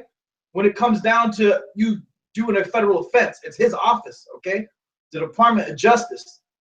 So the Attorney General, Jeff Sessions, the Edom, they're trying to kick him out because he was talking to a Russian. And whether it be he was actually dealing with the Russians on a level like that, the whole point about it is that what Esau is saying is that Russia is involved with all the United States political dealings in election, man. So if another country goes in your country and it messes up your election, that means war. So in other words, if what they're saying is true, that means America, they're going to go to war with Russia, man. It's a war crime. And we know that according to the scriptures, that's what's going to go down, man. So Trump can't stop it. Jeff Sessions, all these guys in the U.S. government, they're trying to make alliances with the Russians to stop this World War III. And you can see that that's not going to happen, man. The agenda, Yahawadah, is this war. Yeah, I was gonna say that like the brothers talked about that fake news. The whole everything that you hear is about Russia, about Trump ties to Russia, and Trump is saying, "Hey, look, I have no dealings with Russia." They want to have. He said, "Look, if we're allies with Russia, that'd be beneficial for our economy. That'd be beneficial for everybody. There, no nuclear holocaust will happen." But the Most High, Yahawadah, he hasn't written that America's going to be destroyed. So that's why you keep hearing about Russia. Yep. And now Trump is in there. You're hearing about Russia at an all-time high. Russia. Why? To prepare the minds of the people to go to war with Russia, to get everybody on that side. That's that war rhetoric. They want to get everybody in. Oh, Russia's bad. Russia's bad. How many people don't even know what Russia is on the map, man? They don't even know the capital of Russia. They wouldn't even know who Vladimir Putin is. But what they want to do is they want to get that the Most High. He's pushing out that war, man, that war vibration out there. All right, and the so-called white man, all right, Trump, the elites, whoever, they can't get by that, man. They can't. There's no way they can. There's no way that they can try to skip over the prophecies or try to. No matter how many policies, how many alliances they have, it don't matter if Putin gave Donald Trump one of his daughters, man. Yeah, because I remember like the brother Yahawadah was saying back in 2008, right? Whenever when the camps started coming in, and then the economic that first recession, right? That panic, or so to speak, happened, right? And then ever since then, the wickedness just keeps exceeding. And back in 2008, you would think like, man, how is America going to go to war with Russia, man? Speed up to 2017, you can see it, right? It's closer than it's ever been, man. Yep. The spirit of Yahawadah is beautiful. Because at one point, I remember talking to the brothers, like, man, to go to war with Russia, the most I got to do some extra shit. But it's all through the spirit, man. You can see it happening. And just to clarify what we were saying earlier, Trump did a $54 billion increase in the defense, okay? And then that, according to everybody, that's everyone's combined plus more, okay? All other countries, I think it's about 9% increase. The most since anyone's ever been in office, man. So what is he going to do with all the military defense? And he says he wants to get 12 aircraft carriers, man. 12 aircraft carriers. What kind of army? What are you going to do with an aircraft carrier, man? Just fly over countries and say what's up, man? You're going to be bombing the shit out of people, man. He understands war. Yeah. It's like he understands it's war. an arms race. Yeah, it's called an arms race. But let me finish this off. Oh, yeah, you got it, brother. Jeremiah 51:28. Prepare against her the nations with the kings of the Medes, the captains thereof. Yep, the captains thereof, and all the rulers thereof, and all the land of his dominion. Hey, that's right, man. Yeah, Russia is doing that, man. They preparing everything together, even their land. Their people. They're getting them ready for nuclear disaster, giving them radiation pills, trying to get as many as their people to survive as possible, man. Because they think they next, man. Okay? And Trump said that he's going to get all of it. He's doing all this military buildup to go around the world to protect it in the hopes that they don't have to use their military. Are you serious? And it's not that Trump understands war. It's the people behind him understand war, man. And they just set him up to make it seem like he's with it, man. Give him a jacket, give him a flight jacket, and make him look like he was military ready. Never been in the military, served a day in the military in his life, man. Okay? But they put this dude up to what, man? To knock him down, man. Real quick, brother. I got a scripture. You done with that scripture, brother? No, I got some more, but go ahead. Oh, God. Real quick. This is Ezekiel 38:9. Thou shalt, Salakia, 38:10. Thus saith the Lord power. It shall also come to pass that at the same time things shall come into thy mind, and thou shalt think an evil thought. And thou shalt say, I will go up to the land of unwilling villages, and I will go to them that are at rest, that dwell safely. All of them dwelling without walls, and having neither bars nor gates. So it's in Putin's mind. It's in his military leadership to come to America and destroy this place, man. And the people that's in it. Okay, this rhetoric that you hear, Russia. It happened in 2003. 2001, 2002. Iraq, Saddam. And then they took him down. And it's the same way that's happening now with Russia, man. But this time, America's not going to come out the victor, man. You're going to be destroyed. You got it, brother. Yep, got a precept on that to prove that it's talking about America. All right, Babylon. This is Jeremiah 49:31. Arise, get you up unto the wealthy nation that dwelleth without care, which have neither gates nor bars, which dwell alone. You know, it's pretty much saying America. it's pretty much one in Ezekiel, one in Jeremiah, but it's talking about the same thing, which is what? It's talking about America, man. The wealthy nation. That's what America is known for. It's opulence. That's why all these other nations want to come here. All right, because America is the wealthiest nation on earth. Okay, it has the greatest GDP. All right, the highest standard of living, or well, it was for the longest. All right, so it's talking about here, right here in Babylon. Okay, the Lord is putting the spirit in Russia to come against America, and that's why they're talking big shit right now too. They said, look, nobody's going to be able to stop these missiles. No missile defense that America has can have. They weren't talking that back 10 years ago, 8 years ago, 7 years ago.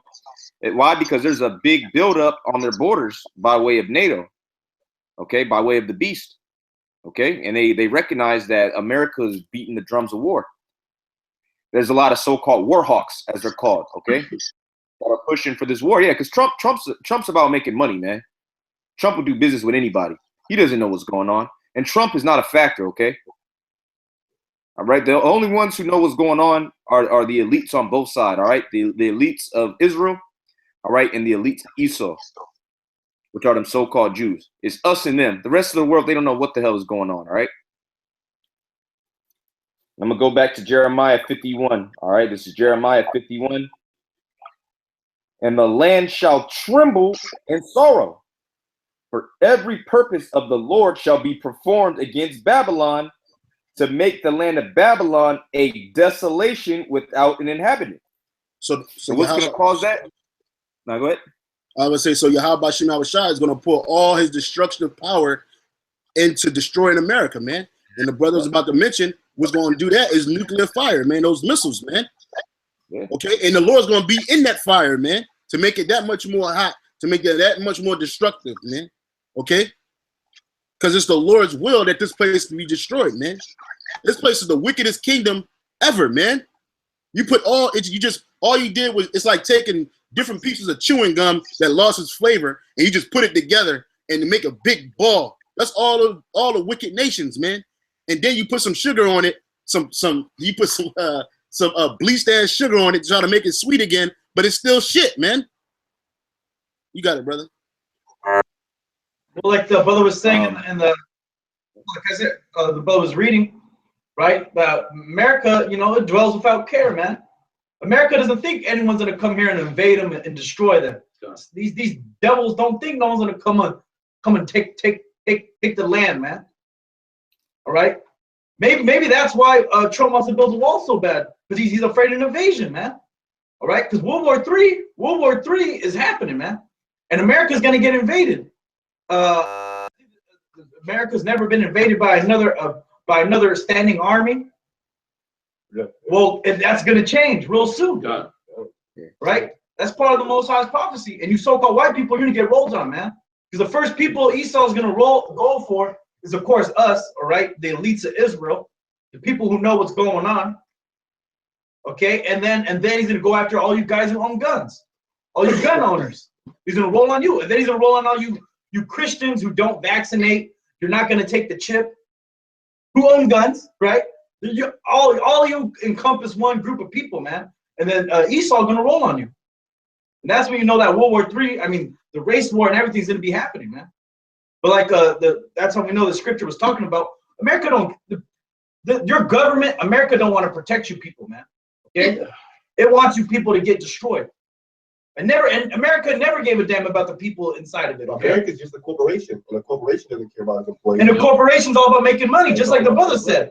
Because Trump is like, I'm the CEO. I'm the CEO now. Now I'm gonna take this corporation, and now we're gonna invest in the military.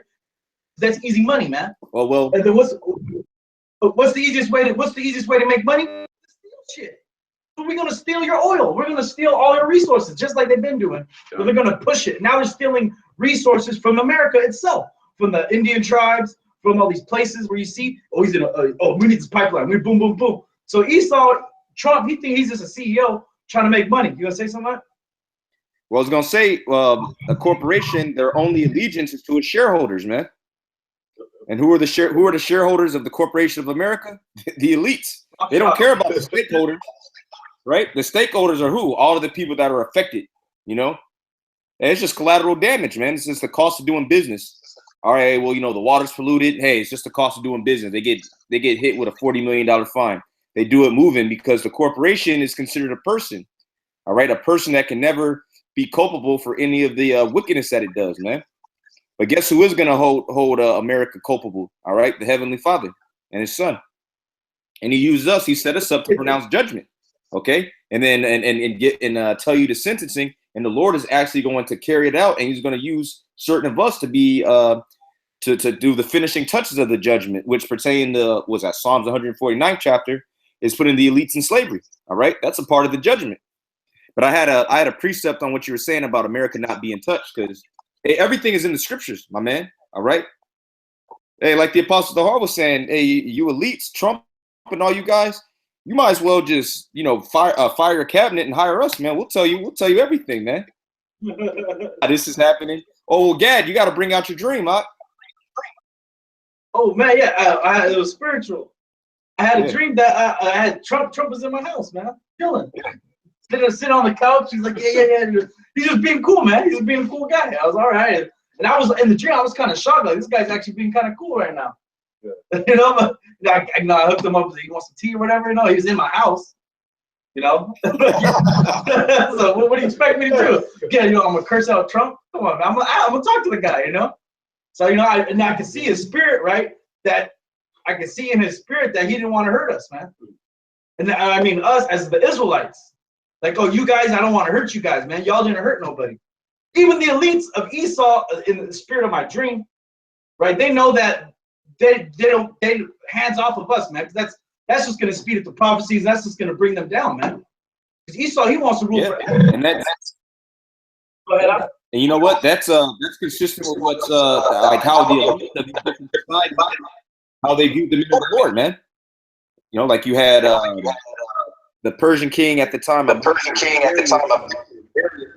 Daniel got when Daniel got thrown into the lions,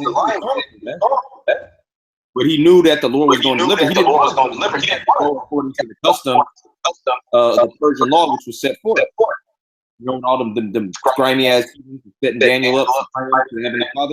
Because he had put out a decree. When you read the story, he had put out a decree that anybody who worshiped another power other than the Persian way of life will get put to death. So they brought up accusation against him. He got thrown in the lion's den. But the king was sorrowful, man. The Lord will put it in the spirit. Well, to tell you, can one of y'all get Proverbs 15:7 and Jeremiah 15:11 on that point? So Proverbs what? Yo, 16 and 7. hey, you're kind of breaking sorry, out, but you're kind of breaking I'm in sorry. and out. Try not to cover your speaker on your laptop. Okay, Salakia. Yeah, let me try to get something. Can you hear me now? Yeah, you good? Okay, Salakia. Yeah, so the Lord will actually put it in the spirit of the devil, of a heathen, to actually like you and then treat you well, man. And that doesn't negate the fact that they're going into slavery. They're a bunch of low life pieces of dung. That's just the Lord dealing with you, man. And He's done that consistently throughout time, man. All right, go ahead, get it. Whoever got it. Proverbs 16 and 7. Yep. When a man's ways please the Lord, he maketh even his enemies to be at peace with him. Right, He maketh even His enemies to be at peace with Him. So you got these heathens, they're actually at peace with us, and they want to entreat us worse. It's crazy because they'll actually entreat us better than niggas that were once amongst us, man. You have niggas that know us, been in our house, we didn't cook lamb for them, took shots that actually want to kill us, man.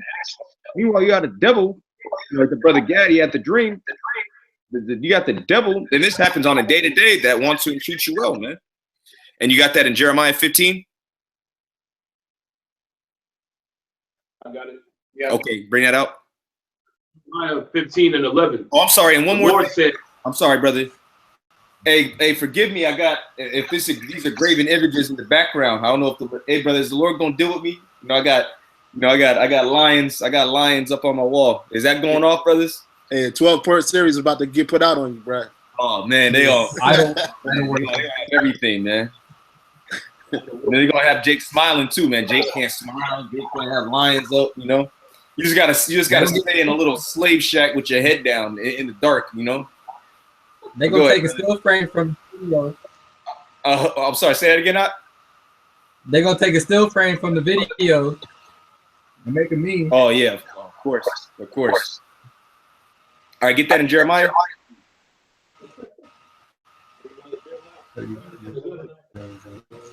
said, verily it shall be well with thy remnant. Verily I will cause the enemy to entreat thee well in the time of evil and in the time of affliction. It says in Isaiah. That's why it says in Isaiah That others shall weep, others are going to be hungry, but we're going to be filled, man. Because the Lord is going to put the spirit on these people around us to do well. We're doing well, and we're sold to the spirit. We're going to reap it, man. All these people out here doing wickedness, being low lives, that's when they really going to get judged, man. Sins are going to come before them, all right? And it's going to be in their mind as to why they catching hell too, man. It's going to be cool. Lord's will we endure unto the end. And I actually believe that, man, 100%. We were meditating on that yesterday. You know, how we're on these different circles and people really just bug out our presence, you know? How could you niggas not be bugged out, man? It's because the Lord...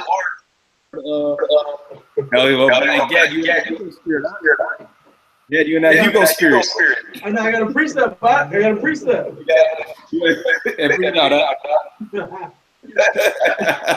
Hey, man, this is Psalms 105 and 14. He suffered no man to do them wrong. Yea, he reproved kings for their sakes. Reprove kings for our sake.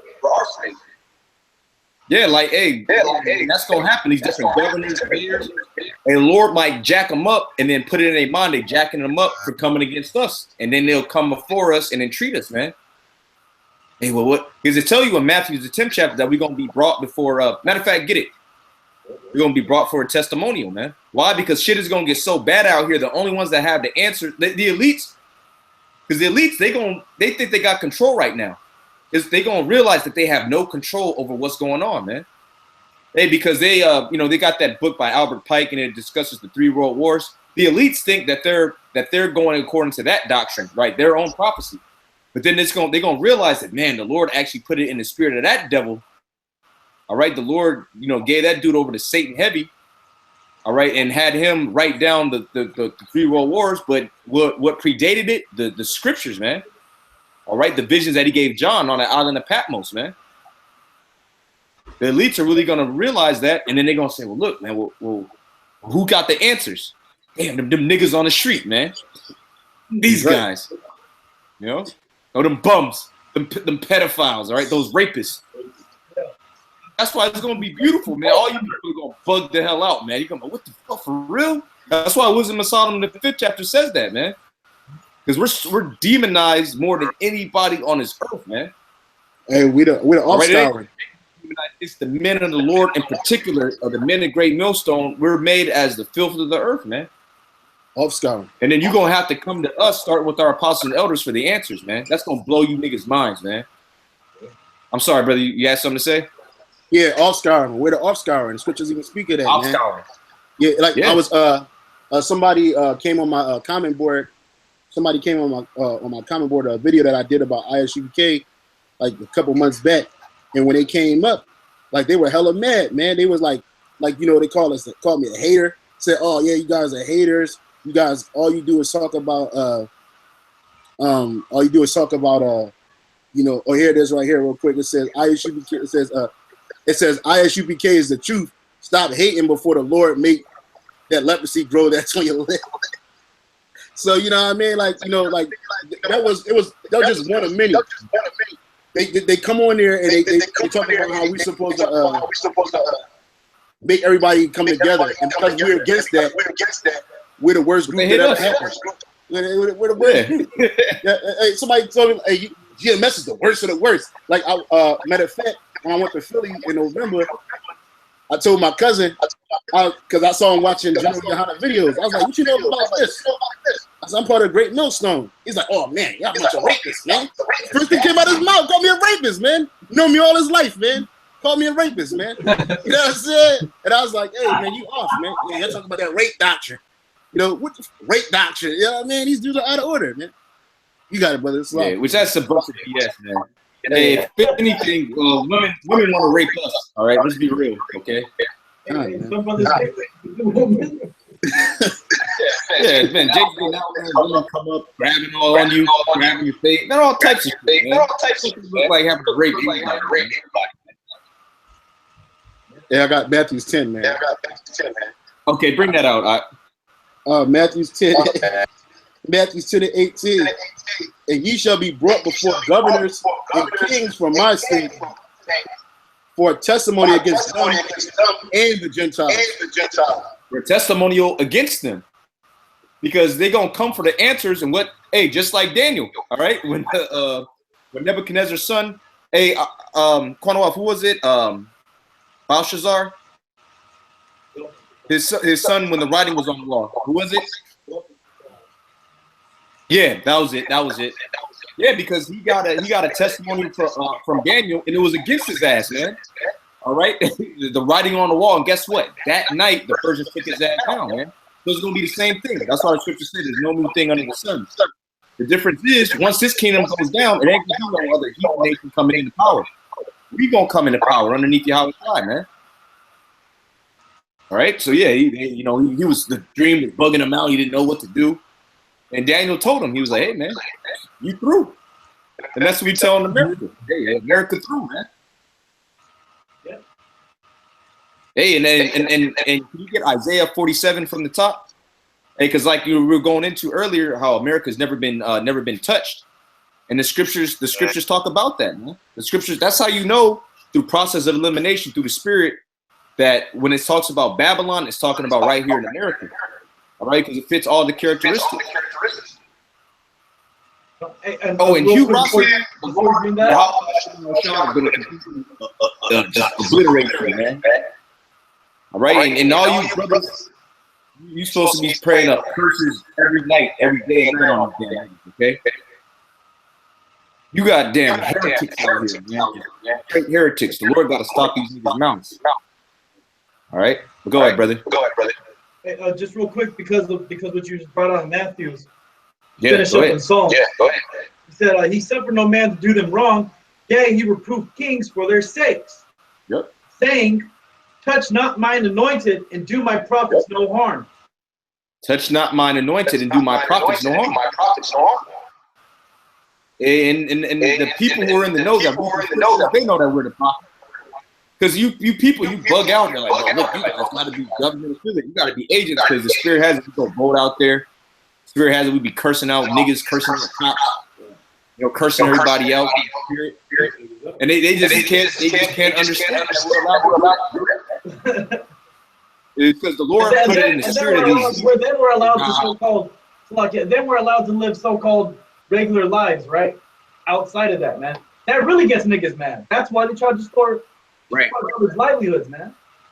Oh look, he just we're living better. We're living better than the people we curse out. Yeah, that really bugs people out. You know, if we call someone else, like, why are you so mad? You know, it's true. You know. Oh, I'm sorry, call someone on the street a bum, it's true, you know? Or that we're better than them, it's true. And that's what really gets these niggas mad, because everything is true, man. Starting with the apostles on down, man. Because why? Because we're teaching in truth and in faith, man. And we got faith in these scriptures, and we keep bringing it out, showing you why we got this faith, man. Right? Because when that time comes, like the brother said, these kings and these governors, they're going to entreat us. Be like, oh, you them dudes, man. Yeah, oh, we heard, man. We know, like Officer Noble. Yeah, Officer Noble. We came up last week. He shook our hand, man. He's being all cordial. Faithful guys, I know, man. I love you guys. Yeah. Hey, he's looking for a blessing. Really, you know, he's a smarter, and that's what dudes are going to be doing, man. They're going to see so much death. Well, they're doing it They're now. going to look for a blessing, man. Yeah, they're doing it now. They like to talk about, oh man, y'all are too rough on the people. Man, these niggas love us, man. Like these niggas out here love us. It happens all the time, man. We out there. What do they say? Hey, man, y'all the realest niggas on earth, man. Y'all the realest niggas I ever met. You see them out there, they want to get us drinks, right, Yaria? Yeah. You see, Jake, you go to the bar, man. They go to get a drink, you know. Bro, we at festivals. Bro, niggas is running up, like calling Hebrew names. Hey, man, saying, hey, look, I'm scared of you. So what are you niggas really talking about, man? Like, where are you getting this? Where are you getting this from? Where are you getting this idea that we're anti the nation, man? These niggas love us, man. Yeah, and the hood, hey, like niggas like to say the hood love us, bro. The hood love us, man. Straight up, man. The only ones who got a problem is you bitch ass niggas, man. You off-brand niggas. Y'all are the only ones that have a problem with what we're saying, man. It's you just weak mark ass niggas, man. A regular Jake, he's with what we're saying. He's right, so he's not gonna come into it. But we see the dudes, hey man, y'all we at camp, these Jakes come by, they always salute, they come up, shake our hands, give you a hug, give money. But you niggas are for the nations, man. Fuck all you goddamn niggas, man. I know you watching the live stream. Y'all bashing y'all shots gonna destroy every last one of you goddamn niggas, man. All right? Yeah, that's right. That's right. Yeah, and that's the spirit you gotta be in, man. Man, you know, oh well, you know, maybe you repent. No, man, you was on the highways and hedges, you fall out, man. May all types of hell and atrocities and adversities come upon you, man. You turn your back on Yahawadah, man. Right. Hey, like Dave Chappelle said, man, I hope all the bad things in life happen to you, man. And only you, man. Yeah, all that, you know what I'm saying? All at once, too. All at once, man. Just like, you know, when Job, hey, as soon as one thing ended, man, something else came upon him, you know? But you know what? You niggas don't have the integrity to overcome that, man. You just gonna fold, man. Yep. Like a pair, like that damn, the damn chairs you playing dominoes on, man. Right? All right, get that in Isaiah 47. I got it. Yeah, come on. Isaiah 47:1. Come down and sit in the dust, O virgin daughter of Babylon. The dust is what? Dust represents confusion, man. Oh, virgin daughter of Babylon. Because a virgin is what? Untouched. Just like America. America has been untouched. No major wars have hit here.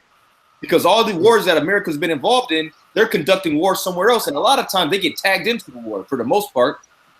Russia got it popping, and then America, you know, finessed their way up in there some years later. Vietnam, that was the French war, right? It was known as French Indochina. All right, same with Korea. All right, you had Japan and Russia playing around over there, and then America tagged itself in. World War I, World War II, you know? But this war is going to be on America's soil, man. And all you damn idiots are going to get burnt up, man. And rightfully so, man. People are wicked as hell, man. Go ahead, bro. come down and sit on the ground. There is no throne.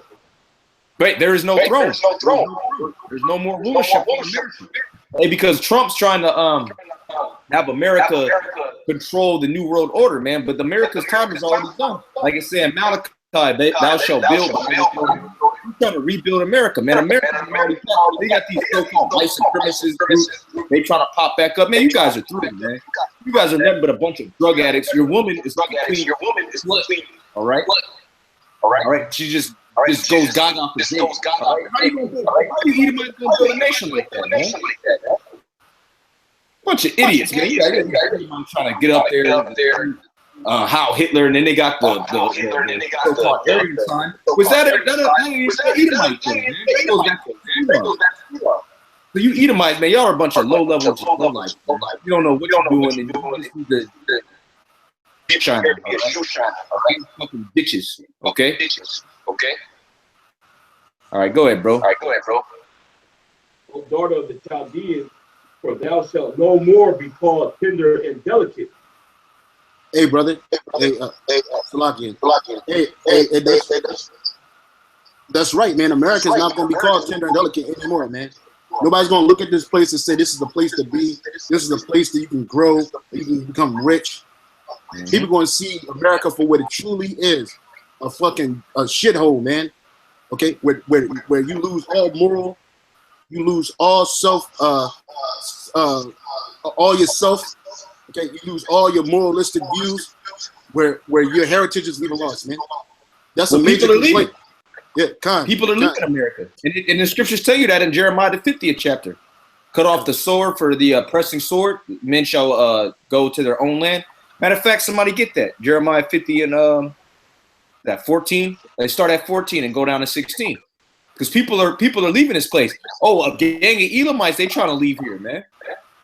That got smoked over there in Kansas. They said, go back home. That's going to happen a lot more, man. For fear of the pressing sword. Oh, look, all these nations from those 7 Muslim nations, they're like, man, fuck this shit, man. And now what are they doing? They're trying to impose sanctions on America as retaliation. So, man, this devil didn't cause the whole world to come against him, man. And now you other nations. Like, don't come try to come now. You got your damn nose with the white years catching hair. Now he's turning upon you, and you trying to have a color coalition, man. Fuck all that, man. It's the nation of Israel against everybody else, and in particular, the elect of the nation of Israel against everybody else. And it's us against the world, man. It really is. It really is us against the world, man. You know, niggas always try to embody that. Like, yes, us. This is us, niggas. You know, us against the it's really us against the world, man. We really embody that, man. Laughing, you know, niggas always make them songs, man. Now I got haters. Beds is watching.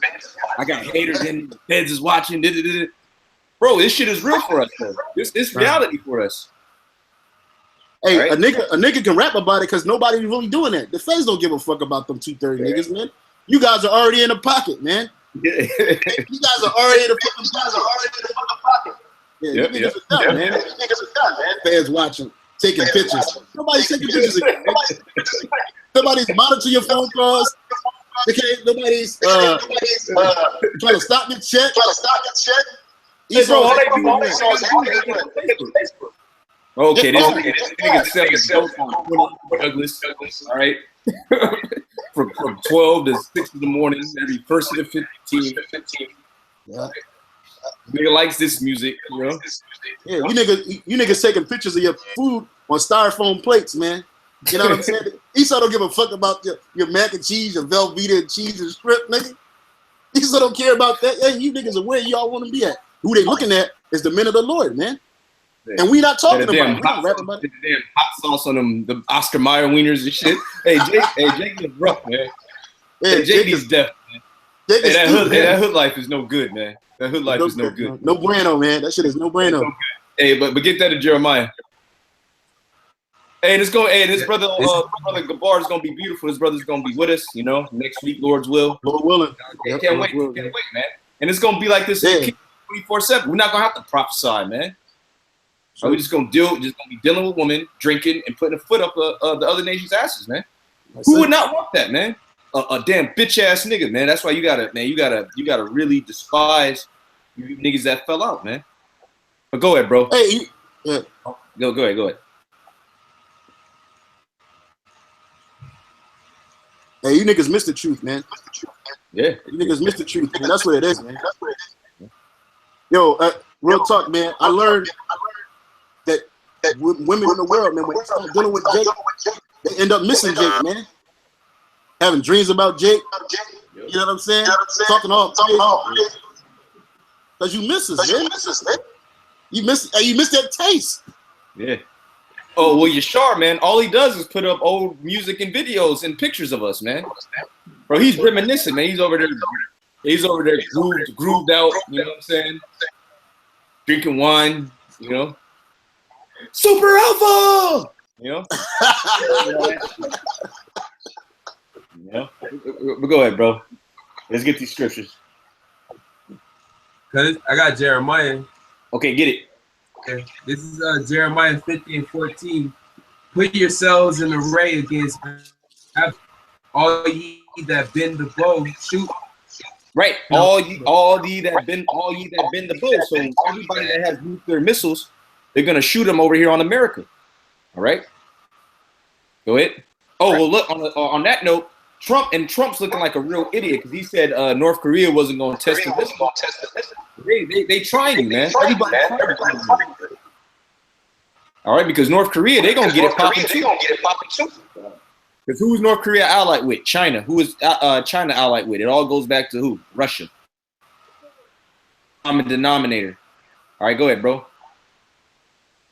He sinned against the Lord. Shout against her round about. She, her hand, her foundations are fallen. Her walls are thrown down. The Lord, take vengeance upon her, as she hath done, do unto her. Yep. Payback.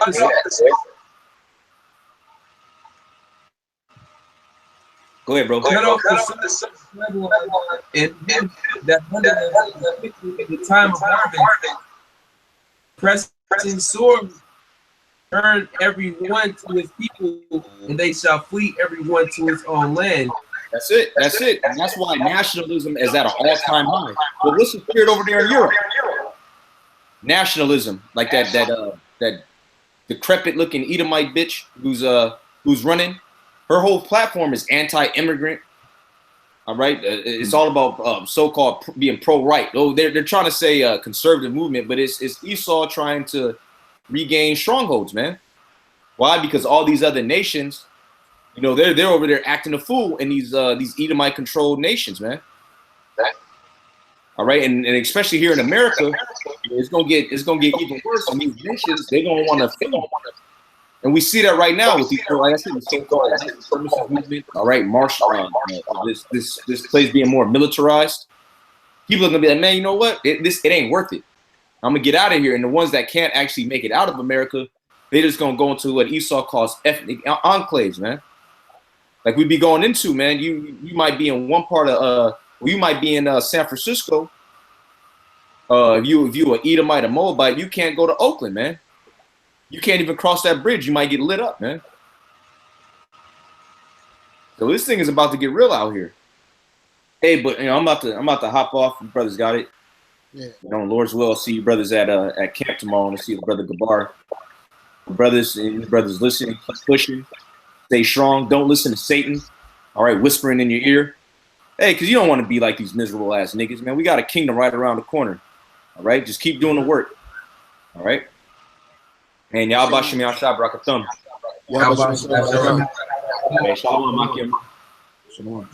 Hey, yeah, and you saw remnants of the ethnic enclaves during the 92 riots. You had the Koreatown that was blocked off. You had the other towns, they was blocked off, man. Okay, that's gonna be widespread here in America, man. You got it, brothers. Yeah. 47:1. In the dust, O virgin daughter of Babylon, sit on the ground, there is no throne. O daughter of the Chaldees, for thou shalt no more be called tender and delicate. And so America is no longer be called tender and delicate. Why? Because, as you can see, America was already not tender and delicate anymore. Right? The economy is horrible. Although there's a boom, so to speak, with the technology. Other than that, there's a reason why people voted for Trump. And that's why they say, make America great again. So at one point, America was tender and delicate, man. All these old films you watch, like Leave It to Beaver Days for Esau. Yeah. This is the place to be. Roaring 20s. Right? When you look at Black History Month, they go back to the time of Jake and the Jazz and all that. Now look at Jake.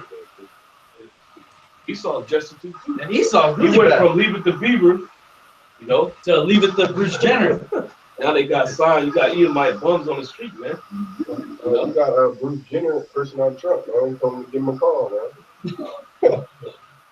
That's America now. When people turn on the TV and look at America, they used to look at America in a magnificent light. A Cushite chick told me this maybe 5-6 years ago.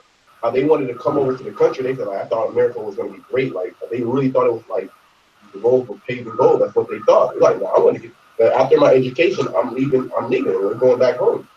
Because America's not what it used to be. Where you can come over and make tons of money. You make tons of money, put your kid through school very easily.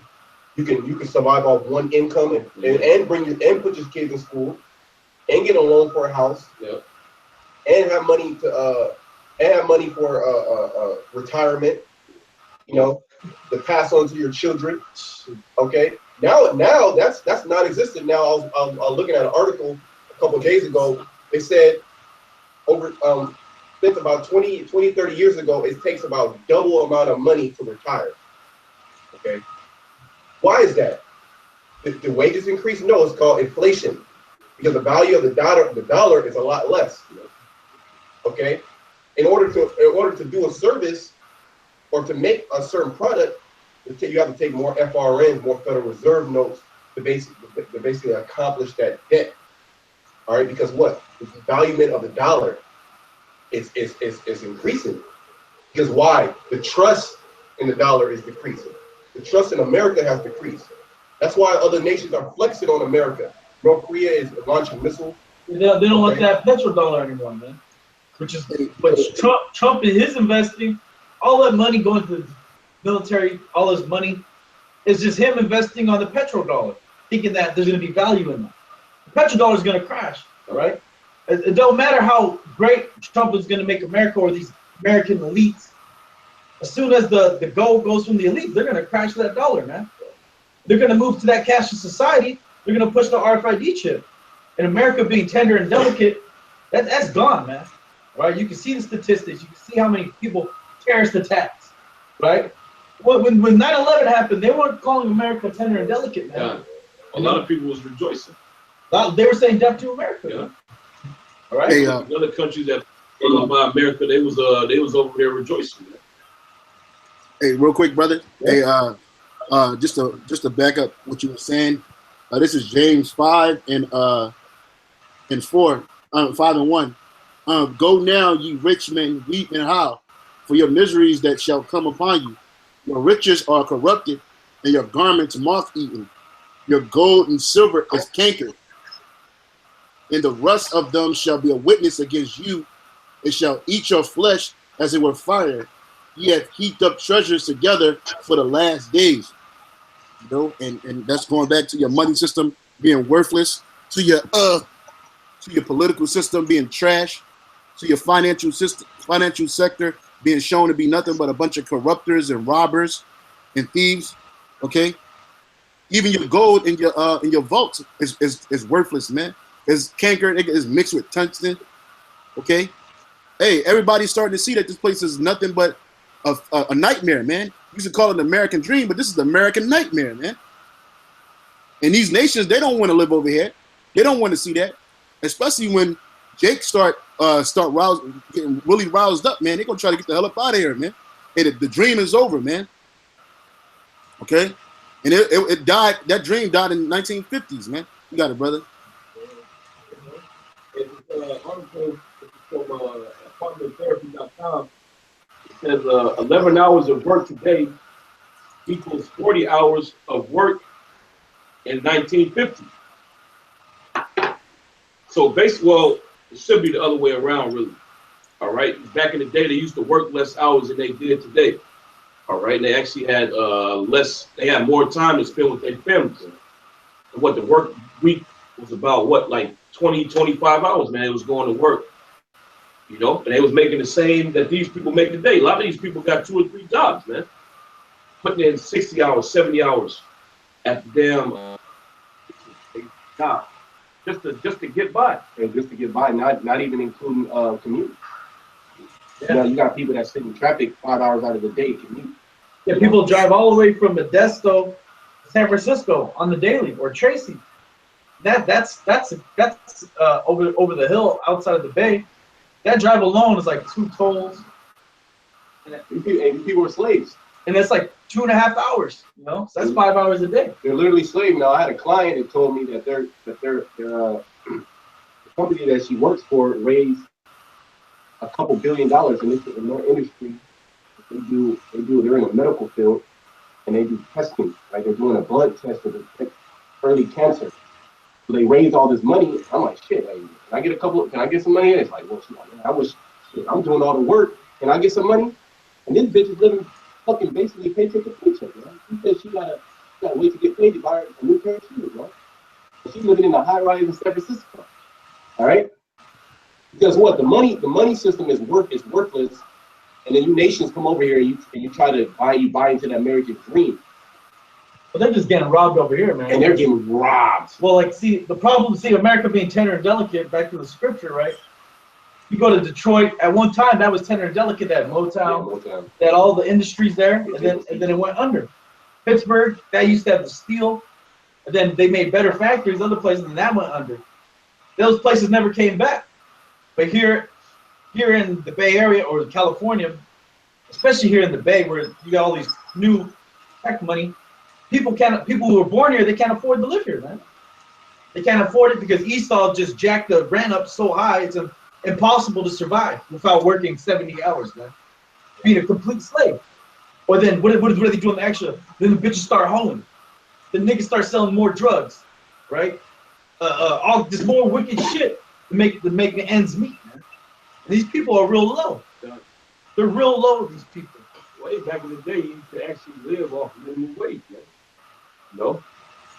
$5 back in the day, $7, which is, I think the federal was like $7 some, $8 now.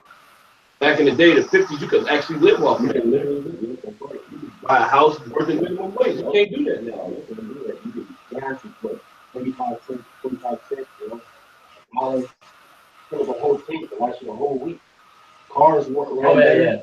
Cars ran a lot better. They lasted a lot better back in the day. I remember when gas was 99 cents. Yeah, I remember that too, with 99 cents. That was outrageous. When gas went to 99 cents, everyone was like, I can't believe gas went over $1. Never went back, man. Kept going. Now it's $3 every now and then. So the same thing that happened in Rome, the same thing that's happening right now for America. Once you devalue your currency, and once you have all these thick balances, America is not balanced. The Lord said a false balance is a abomination to the Lord. All right. So now that America is unbalanced because of all the wickedness, now we're starting to see the physical manifestation of America being destroyed. All right. Monetarily, spiritually, and physically. The infrastructure is all messed up. The roads, you got people, you got a lot of these, a lot of these buildings being built. You got the Apple building out there in San Jose.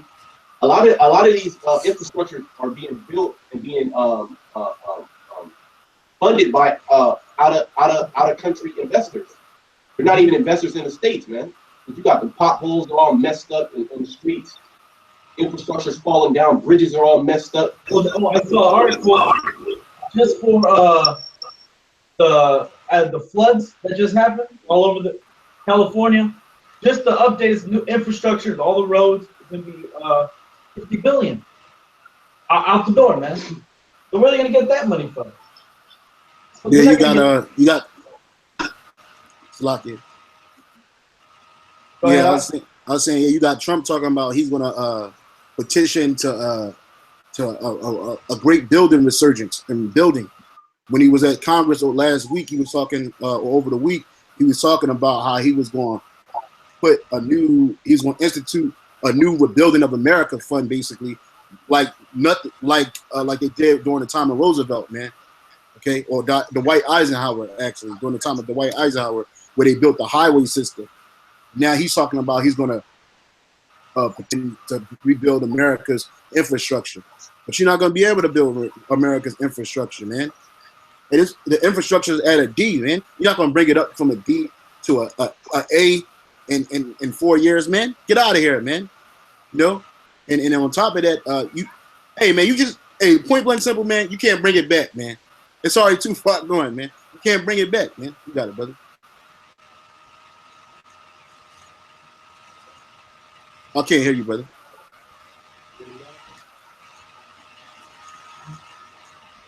Con, you can hear you. You can hear you. I can't.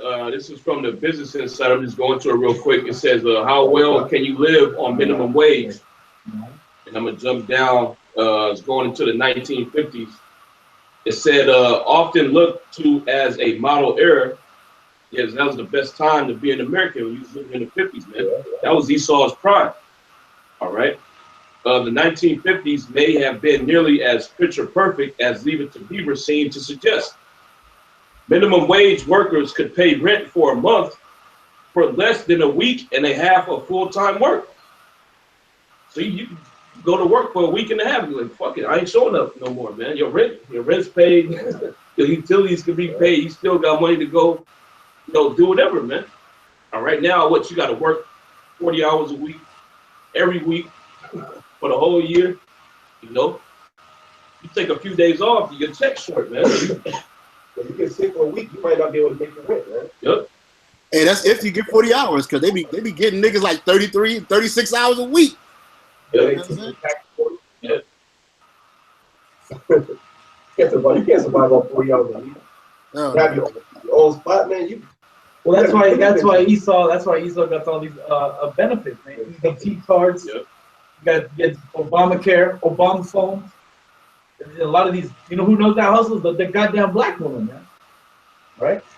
She knows what she's doing. She knows that's why they want to keep America going, man. Dudes like Tracy Yakko Wacko, I bet he's on disabilities. That nigga got an SSI check. He got disabilities. He probably got getting money or whatever from whoever abused him in his past, whoever was abusing him. All right. All right, a lot of you bug outs, man. All right, that's why you want to keep America going. Yeah. You don't want this place to keep going. It's going to be destroyed. All right, you got precept. Precept, boom. Go ahead. It's Proverbs 29:2. When the righteous are in authority, the people rejoice, but when the wicked beareth rule, the people mourn. That's right. And the righteous aren't in authority. All right, as you can see. Everyone who runs this country, this world are Edomites, man. This whole earth has been ruled by Esau. The earth is given into the hands of the wicked. And then there's the scripture for that. Okay. Job 9:24. Yep, and that's how we know who the wicked is, Esau. Okay, because Esau controls everything. Since he sailed them ships, since Columbus sailed them ships, all right. Since our King James went down. The Black Death. They took down all the Israelite nations in Europe, and then they took us in slavery. Since then, Esau took over the whole earth, and that's why Trump is going to have 12 aircraft carriers going around the oceans patrolling. Can you get Gemini 1 and 10? Who made the U.S. Police officers of the world, man? The elite, man, because the U.S. is the elite's military muscle, man. Okay. Well, there's the police. Even the police are working for the elites here in America. All right, because the police are corporate paid agency. Okay, they have nothing to do with protecting and serving. That's right. They protect and serve the corporations, the banks. All right, The only one that's supposed to be around here, according to Esau's government, is the sheriff, right? Before there was never a police force. That's all paramilitary, man. That's why you see them with all them guns. They got the SWAT. They got helicopters and shit. They go around just protecting who? Esau's assets. Yep. Making sure that America's run, the corporations run smoothly. Yeah, and then no minimal damage to the economy. Why? Because the economy funds the elites. yep, America really is supposed to just have one sheriff in the town, and then everyone else has their own gun, man. You protect your own shit. The sheriff just is a mediator, okay? But Esau is such a devil, all right? He had to pump it up, put everything on steroids, man. Can you get the sheriff, he has jurisdiction over the whole county. The police, they only got jurisdiction in that certain city. That's right. That's right. So the sheriff, he could go from a different city, and he has jurisdiction there, man. Mm-hmm. He can arrest you, you know. Really, the sheriff's supposed to be able to put you to death, man. Really? Yeah, they do. You watch some old watch some old Western movies. That's what they were doing. Yep. So they had the power to deputize different people that they wanted to be sheriff's officers. You know, they have jurisdiction over different counties, like the brothers talking about, and they held a certain part of that county, man. These police officers, and what proves it's all fucked up that the sheriffs and the police go at it. They don't like each other, man. Yep. Aren't you all supposed to be protecting America? But the sheriffs are actually they actually feel like they're actually protecting things. The police, they're just there just shoot niggas, just see you speeding, you know, put traps in front of you. Yeah, because the sheriffs, they also run the correctional facilities too. Yep. Those are county ran. And I remember one time I got locked up, and the sheriff, they were mad at the cops, and the cops just kept bringing people in, man. Like, man, why are you always busting? They're mad, you know. And then who they take their anger out on the inmates that act up. But can you go to that? This is Zephaniah 1:11. How ye inhabitants of Maktesh. Yeah, which is America. Everyone, because Maktesh is an old ancient merchant city. America is all about being a merchant paradise.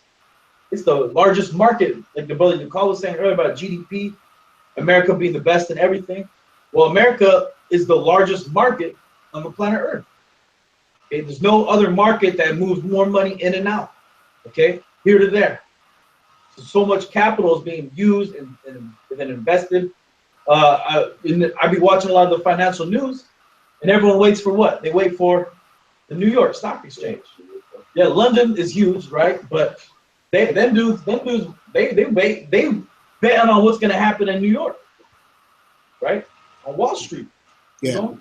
Hey, real quick, bro. I was just looking at the debt clock right now, and the debt clock is at 19 trillion 981 billion dollars, man. Yeah, you're not gonna bounce that, man. You got it, brother. Yeah, 20. That's a damn near. It's about to hit 20 billion under Trump. 20 trillion. So like it, 20 trillion. So it's at a point where it's beyond possibility of ever being paid back. So what does that mean? That means there's going to be a default, and then there's going to be a foreclosure. Yep. Well, that's what Trump was talking about when he was first coming in, when he was running. Got a default. Yeah. He don't have money. Got a default on the. You got a default. You got to reset it. But then the main investors, back to the corporation, who the debt is owed to, they're going to be like, nah, ain't going to be no default. You're going to have to give it up. That's going to lead to World War III. All right. How ye inhabitants of Maktesh, for all the merchant people are cut down. Yeah, all the merchant people are cut down, because really what's going to happen is that the dollar is just going to crash because the debt is just too high. So they're going to come up with a new currency, which is going to be in the RFID microchip. Okay, and this is going to be a completely cashless society. Right? It's in the scriptures, and this is what Esau's planning to do. Keep going. All they that bear silver are cut off. Yeah, silver ain't going to matter when everyone's chipped, right? Keep going. And then pretty much anybody who's in the market, ain't going to matter. Why? Because America's going to be destroyed. It don't gonna matter if you have the chip, whether you're going to be destroyed, right? The most side, if you get the chip, you for sure going to be destroyed. But whatever you do, if you're in America, you're going to die, man. you're not part of the Most High's elect. There's no way out of this place. Okay, once the missiles hit, the only way out of here is on the chariot, and you gotta be chosen, right? And being on a little talk show ain't gonna get you. You ain't gonna get you on a chariot, nigga. All right, being on a talk show, yeah, man, they're just men. They're just men. Look, you guys are some hoes, man. That's the victim support. Hey, man, that guy, he's just a man. Get the fuck out of here, man. That's gonna kill you dudes, man. You fall out and you need help. You know, you feel that you've been victimized. Call Cult Rescue, man. Somebody you want to talk to. You know, you can call them up anytime. These niggas talk all day to each other. All they talk about is how the cult did them wrong, man. They cry. You know. Basically, Patty, it's a vent. It's a vent. We gotta take these niggas down so they don't hurt nobody else. It's used and abused by a cult support group, man. And you basically rape victims, man. Yeah. You know, you acting like rape victims. You acting like somebody's been raped, man. You know, because I was watching this dude who's on RT. This guy, he's out there in where he's like in England or something. He's walking on the highways, protesting about the child molestation rings that's out there. And the same way that nigga was acting is how these niggas act, man. You know, he's like, we got to stop this. You know, he wants the laws changed, you know, so nobody else gets victimized. That's what these niggas are basically doing, man. That's what Cult Rescue is, man. You niggas just bugged out, man.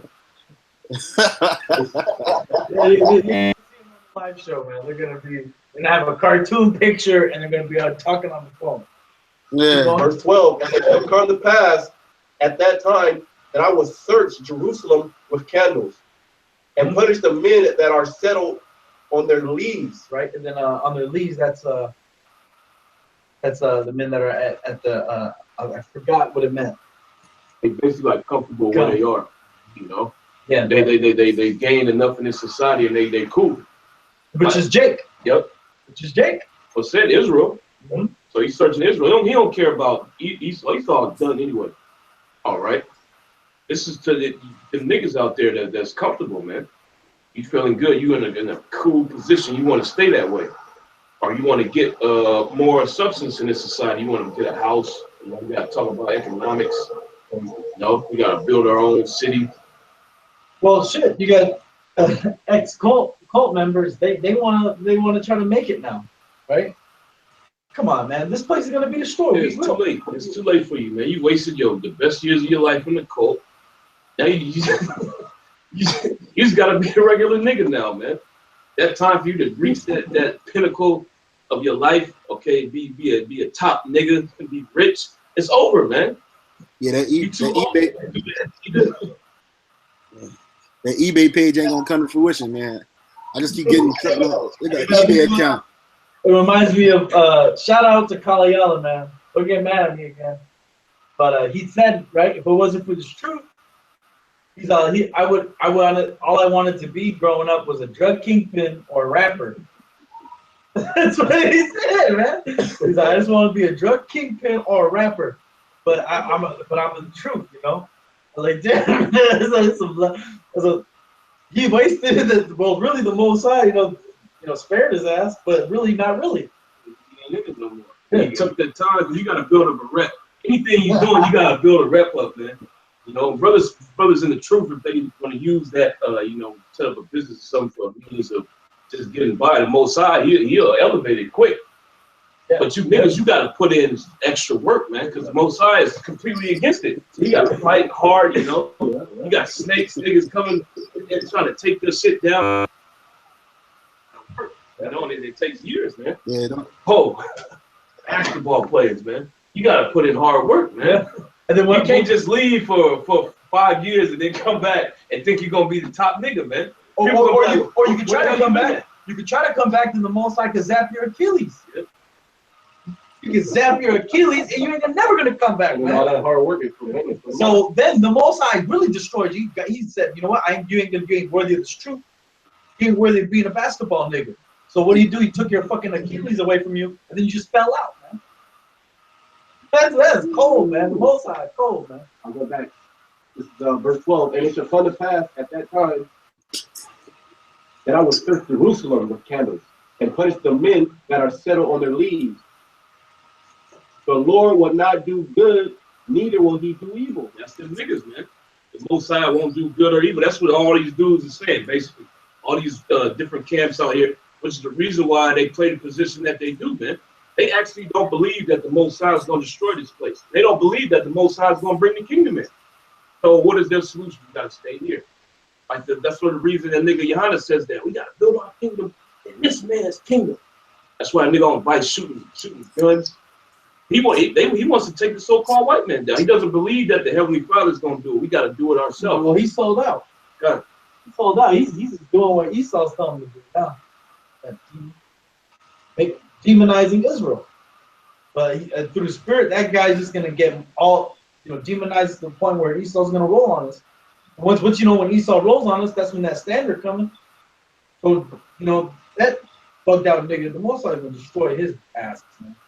He threw along with the rest of you niggas, man. Yeah, because ultimately they all don't believe that the Most High is going to do good or evil, as the scripture said. Right? They think this place is going to keep on going. This place is done, right? Like the Most High just forsook the earth. He created it. He set down a law and order, right? Then once the so-called white man came in, he's so fuck it. I'm gonna let him have it. I'm gonna go make something somewhere else and let the so-called white man have this. Hey, niggas tried. It's lucky. Like niggas tried that with Black Wall Street, man. Niggas tried that with Rosewood. Niggas tried that with Harlem. Niggas tried that in Chicago. And every time you niggas try to separate yourself and build something, what you think integration was all about, man? So that you niggas can never do that again, man. That you niggas can never break away and build your own situation here in Babylon, man. Okay? You're not gonna build up your kingdom here, man. The scripture said we look for a city, seeking for a city. Roughly paraphrasing, an everlasting city, man. That's what we're searching for, man. If you it's 2017, if a nigga talking about if a new Harlem Renaissance or a new Black Wall Street, man, hey, you niggas are finished, man. That dream has long been gone, man. You niggas 40, 50 years late, man. You got it, man.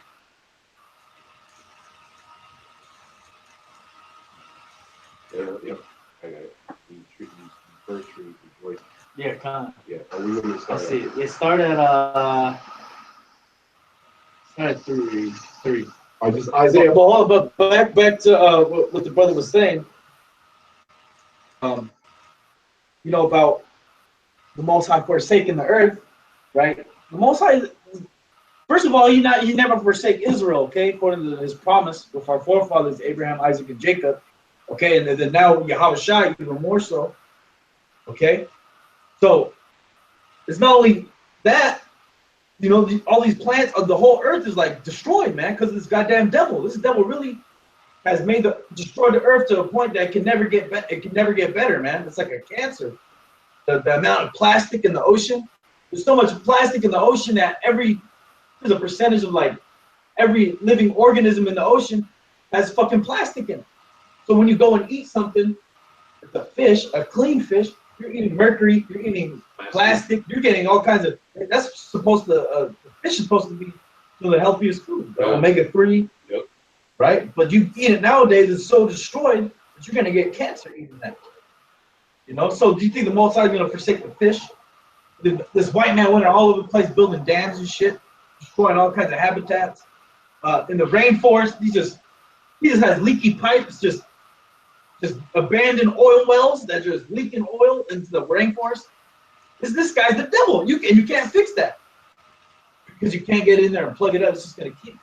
Once you tap that, it's just gonna keep going, and it's done, man. That gets in the stream. That causes cancer. This so-called white man just gotta go, and he ain't gonna go unless Yahawadah comes back. That's the only way it's gonna happen. That's the only way it's gonna work. So regardless of you doing whatever you want to do, you got to do what Yahawadah commanded us to do, and pray in the name of Yahweh Bashem Yahawadah. Otherwise, you're gonna be stuck in this bitch. Stupid ass nigga, and you niggas put Yahawadah to open shame. All you guys have fell out, man. You got some nerve Talking about that's just a man. Yahawadah came as a man, piece of shit. All right? It says that in the scriptures. And so niggas back then, they were mad at Yahawadah for being a man. Like, oh, why you coming back so lowly? Oh, you supposed to be our king, you coming back low. You riding in on the ass. Niggas hated that, man. When Yahawadah rolled on the ass, they hated that, man. But that was a beautiful thing, man. Fuck you damn niggas, man. That's fulfillment of Yahawadah Shem Yahawah's prophecy. And that's why niggas really hated it, man. Because it was all proof that you guys ain't right. Hey, Most High ain't here to save the of our people. Yeah, Okay? niggas are mad that we're fulfilling that we're preaching prophecy and that prophecy is being fulfilled, man. Niggas are mad at the Lord's prophecies, man. Oh man, you talking about the world's gonna end? Man, I ain't gonna never be a rapper. I ain't gonna never be that kingpin. I ain't gonna be that basketball player that I always dreamt about being, man. Because you niggas can't see yourself past the oppression, man. You know, in every facet of this world, we are being wholly oppressed. Why would you want to continue that, man? But you niggas is mad. You niggas mad at prophecy, man. You niggas mad that the show is almost over, man.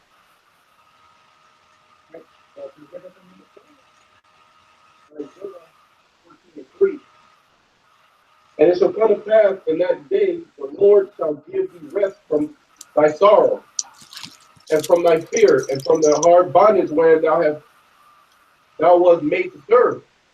Yeah, talking about America. Keep going. That thou shalt take up this proverb against the king of Babylon and say, how has the oppressor ceased? The golden city ceased. Yeah, how is the oppressor ceased? The golden city ceased? Talking about America. Okay? America goes around oppressing all other nations. Right? And then people are going to, this place is, as you can see. Right? Keep going. Oh, there's certain people that can't see it ceasing. You know, they can't see it being brought down. Oh, yeah. You know? Yeah, that's right. And these people gonna say when this is short, how did this happen, man? This is the greatest kingdom that was ever built. You know? How's this place gonna get taken down? And niggas in their mind, they actually think that. Oh, they look, or they, you know, if a nigga watch the news and he just seen what Trump did, oh, there's no way America can go out now. Trump just increased the military spending more than any other country. So we gotta win any war that we go into. This place is gonna last forever, man. That's not the case, though. This place is going to be destroyed. All right? But you niggas in it. All right? You niggas that don't believe this place is going down, you can't see this place is going down, you're going to get destroyed with America, man. Yes. Verse 5. The Lord has broken the staff of the wicked and the scepter of the rulers. Mm-hmm. And in America is the staff and the scepter of the rulers because it's the whipping stick of Esau. Right? If you go against the elites, U.S. military on you. All right, keep going. He who smote the people in wrath with a continual stroke. He that ruled the nations in anger. Yeah, this so-called white man, he's never stopped putting our people to death, man. He's never stopped. He never released us from being slaves. So, saying Abraham Lincoln freed the slaves, that's a total lie. He emancipated the slaves, meaning he transferred them from one owner to the next owner. And now we're just property of the U.S. government. Okay? The property of the corporation that is the U.S. government, which is owned by who? Esau. So you're just slaves to the elites. Right? And this devil, he ain't never stopped putting hell on us. You go all the way back hundreds of years, right? And then in this recent time, within the past 100 years, Esau was lynching us, right? He was still scalping us. He was still raping our women and getting away with it. Having the white woman stand you up and then getting you lynched. Ethnic cleansing, firebombing your Black Wall Street. All this is in the past 100 years. So and then even now you see these cops are shooting niggas on the streets. Now he set it up where niggas can just do their oppression for him, right? They can do the grunt work, you know. Yeah, they'll make the niggas do it. A nigga would love to do it, man. They were doing it back then. Keep going. Yeah, and he ruled the nations in anger. All he does is fly drones all over the world, destroying everything. Right? Best believe that pisses the other nations off. That drone strikes, that's a heavy judgment. You just You get hit with a drone? Yeah, That's it. You waking up to get you some fucking falafel. You're eating some halal meat. Yeah, some halal meat, you know, and just all of a sudden, a fucking baby's head flies from a drone strike, hits you, knocks you out. A baby with a fucking hijab on. And like that one video you saw, Yeah, that one. And the most I don't like Ishmael, man. Yeah. Ishmael's getting good. Ishmael's getting jacked up. That's beautiful. Keep going. He that smote the people in wrath with a continuous stroke. He that ruled the nations in anger is persecuted, and none hindereth. The whole earth is at rest, and it is quiet. They break forth into singing. So this is what happens when the white man goes down, all right? We're going back to what the scripture Shamar brought out, okay? When the righteous are on rule, people rejoice. So the whole earth finally gets at rest. Now that this white man, this devil Esau, goes down, right? Okay, read that again. The whole earth is at rest, and it is quiet. They break forth into singing. Yeah, they break forth into singing. And the other nations are going to be giving glory to us, all right?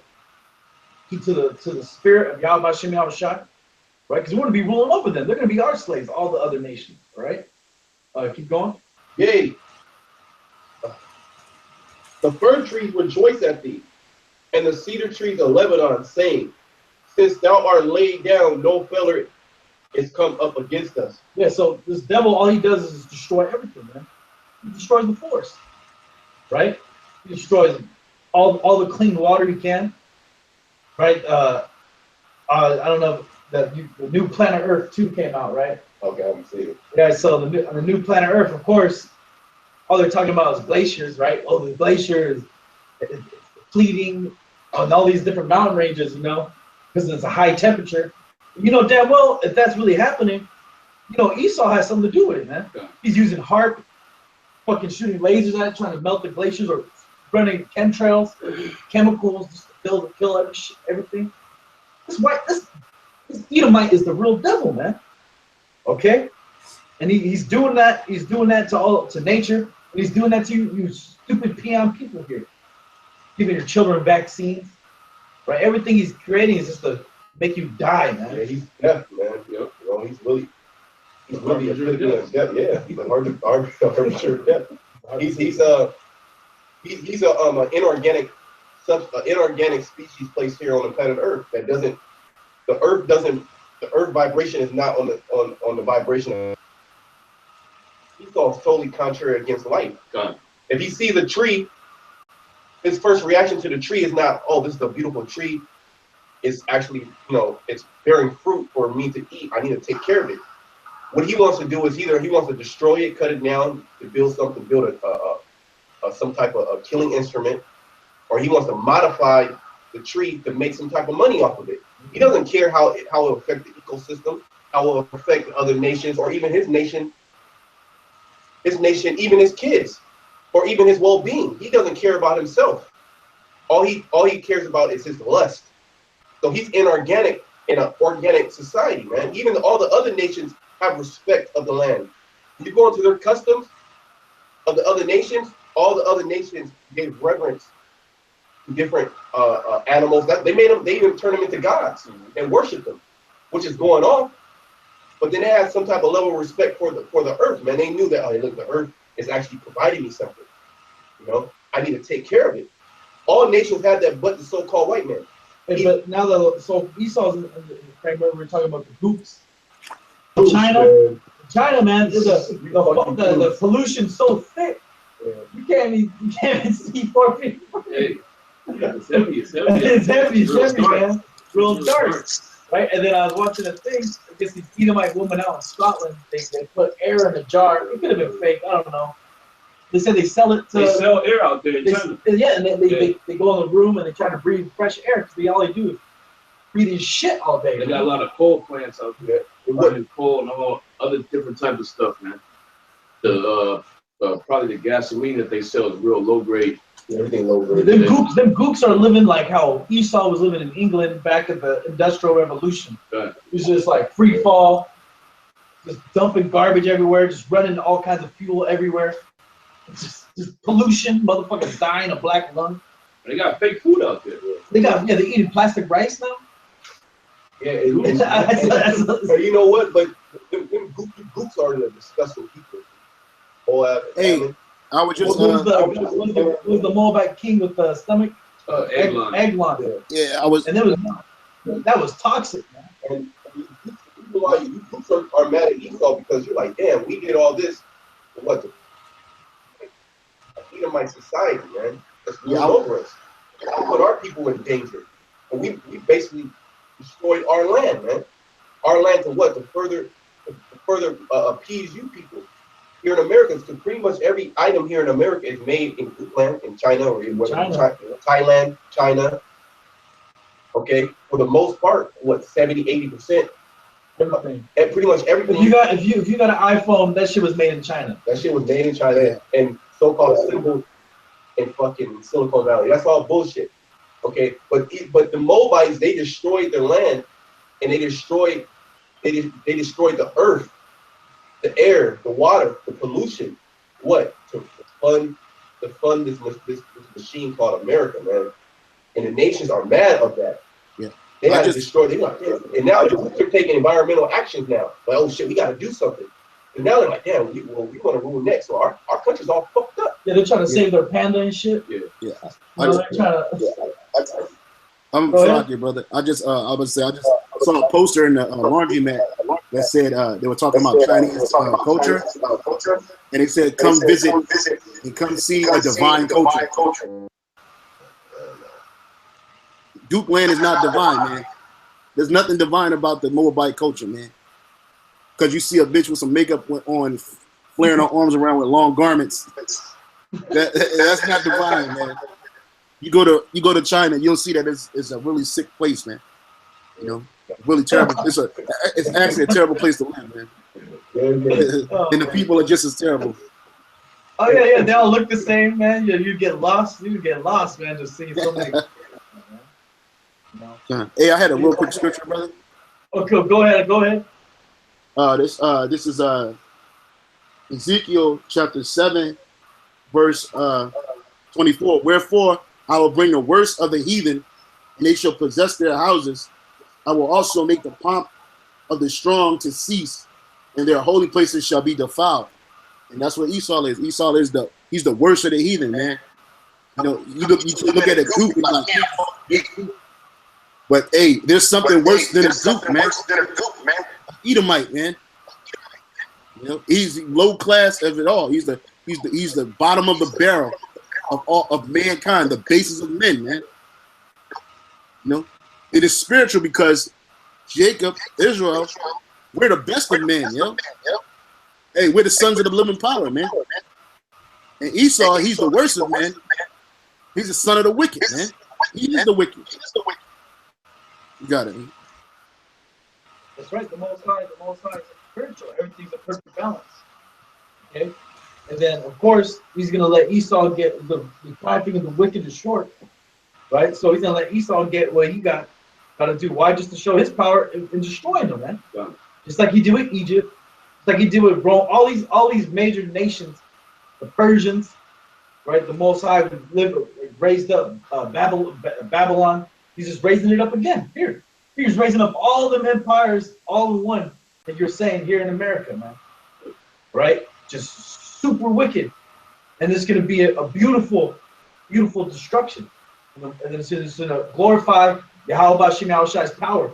Okay, that's what it's all. That's what it's all about, man. Giving glory to Yahawadah Shem Yahushai and His power. And these devils don't do that, man. And that's why the Most High is going to have to really is going to do it big with that thermonuclear destruction, right? And then like the brother said, when the elites try to get their new world order moving, it's gonna go to shit. It ain't gonna go to their plan. They're gonna be bugging out. Yep. Like, what happened? Oh, this is how it's supposed to happen. This is you call them Satan. They're gonna be all we gotta do is seance. Ain't shit gonna appear. They're gonna bug out, man.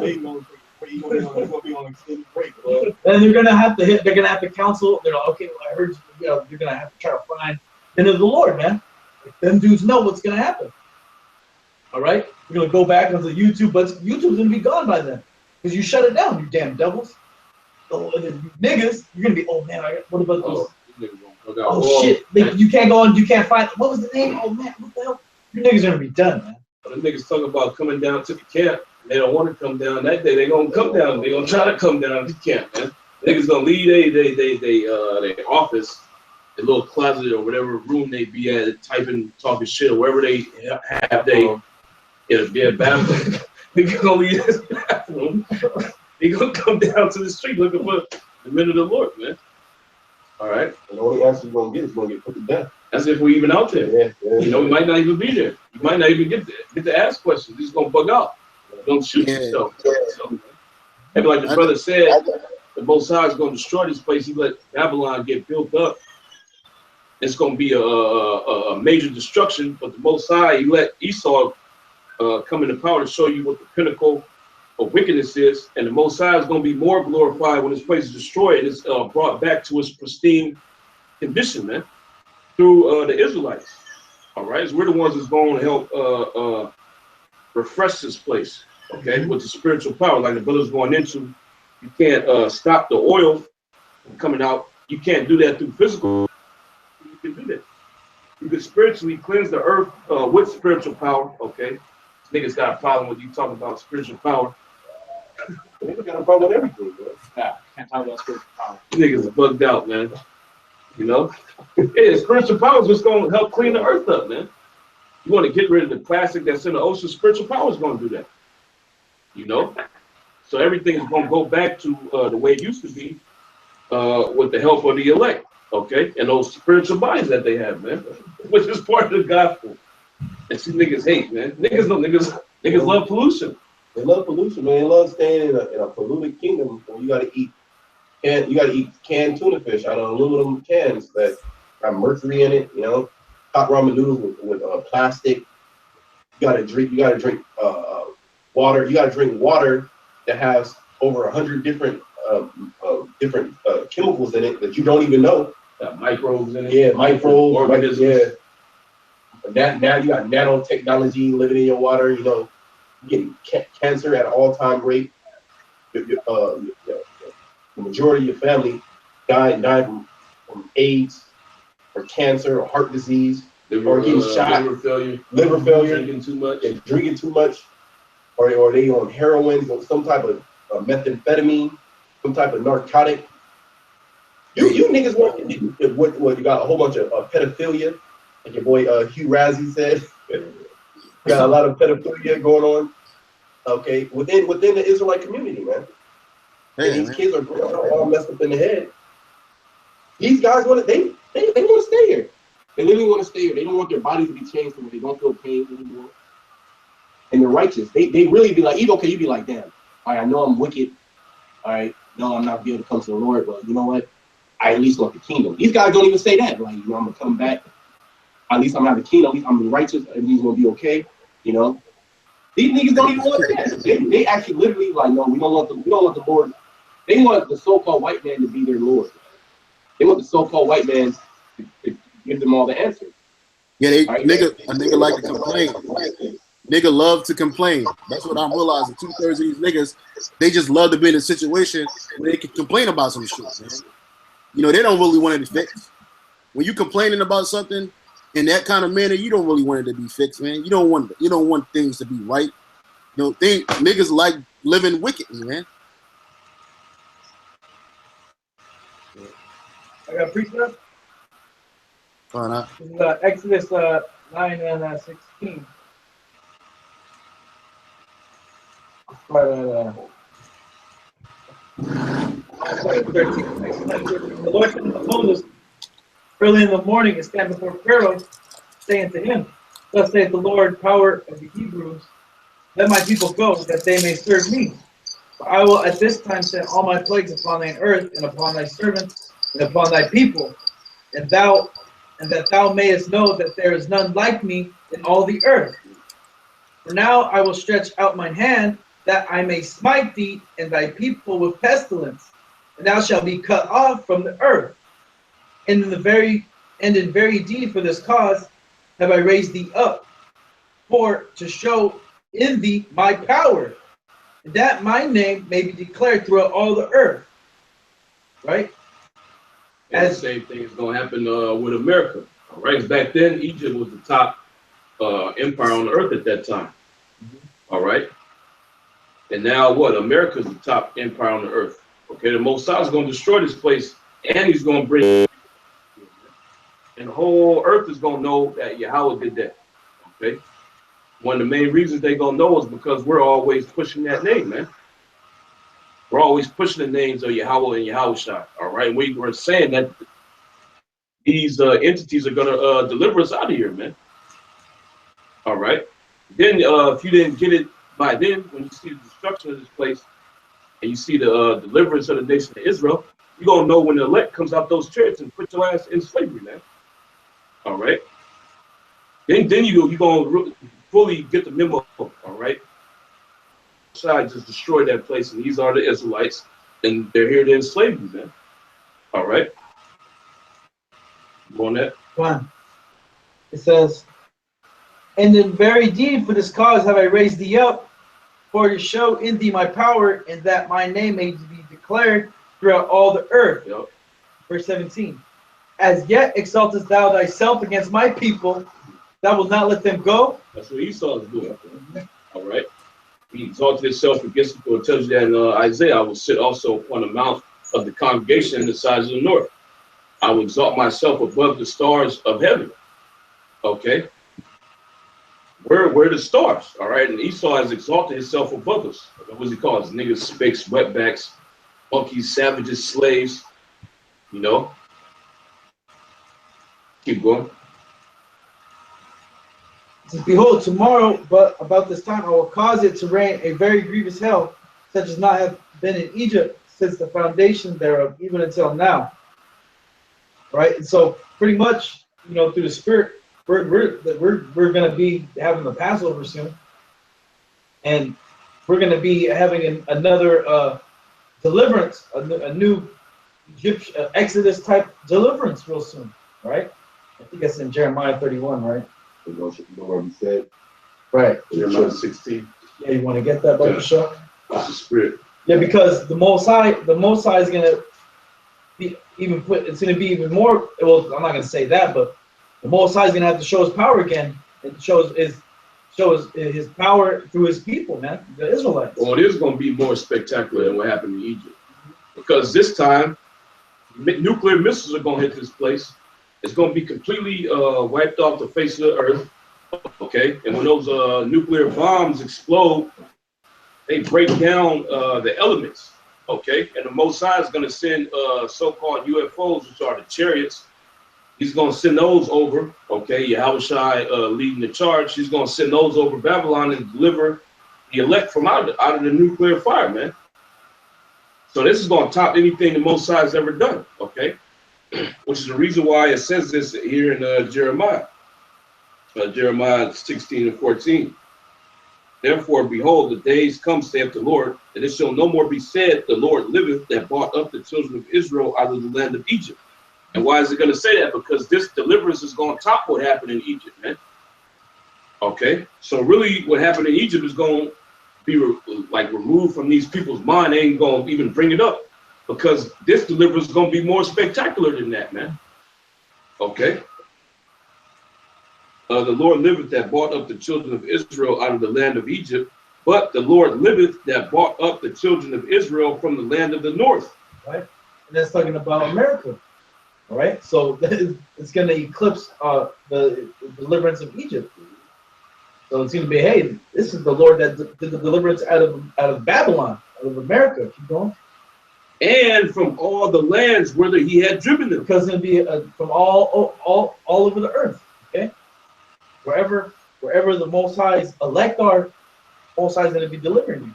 Okay, because not just America's going to get hit with nuclear missiles. Russia's going to get hit. It's going to be the Most High is going to do a beautiful.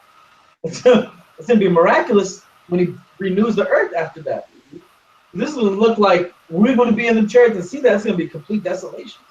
Especially America, and the Most High is going to keep America that way as a remembrance, man, as a monument.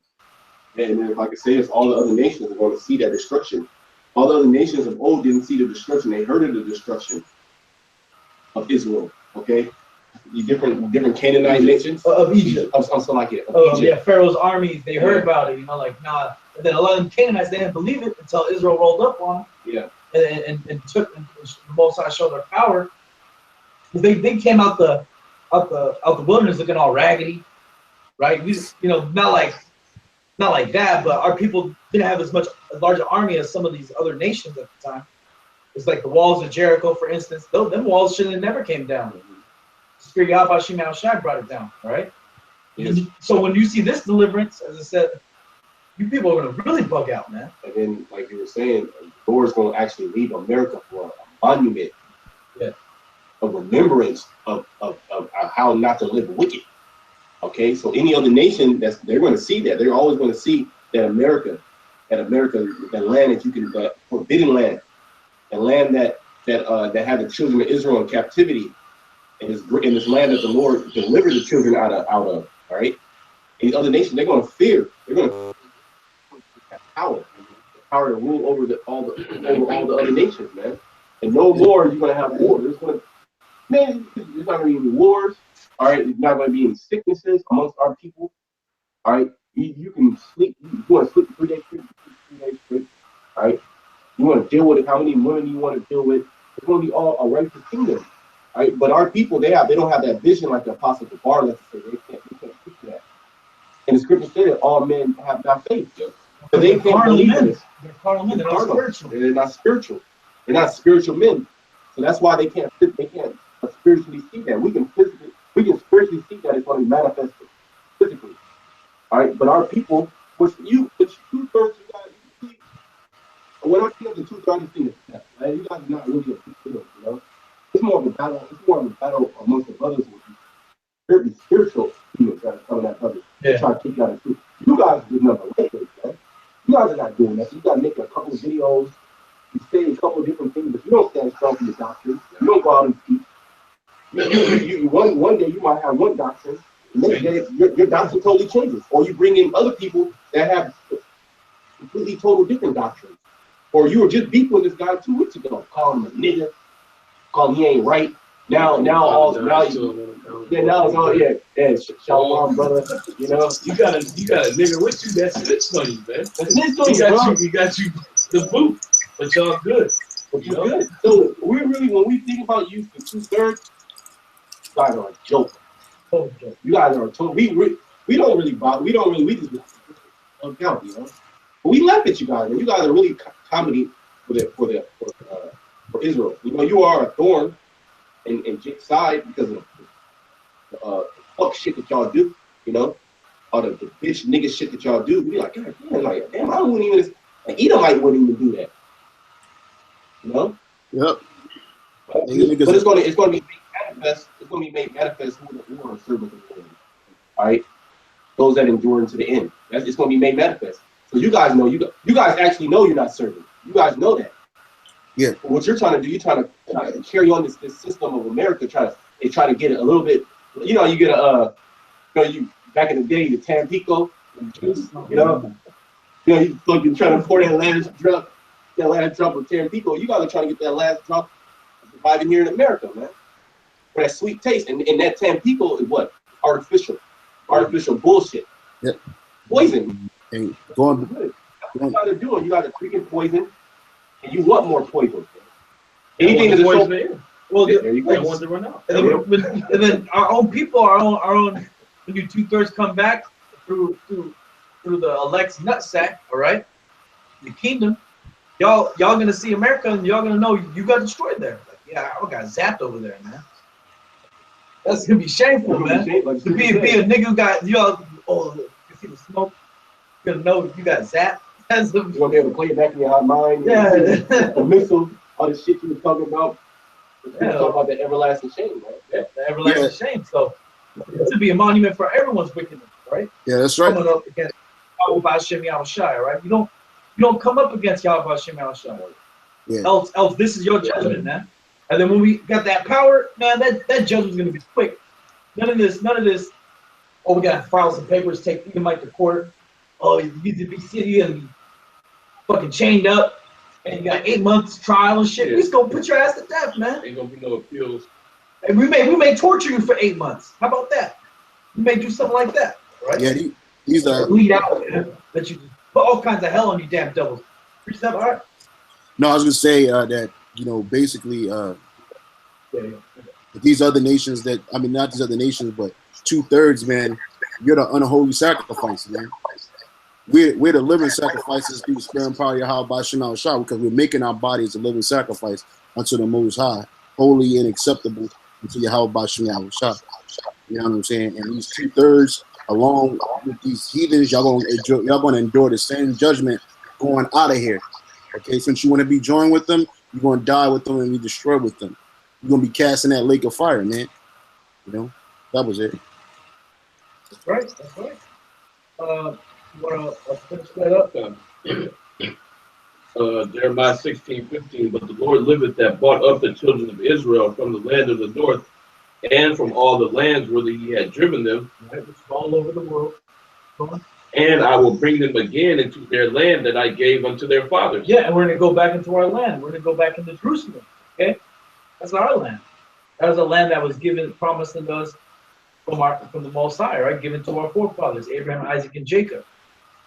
Right, and that land's going to be totally zapped, right, by nuclear destruction.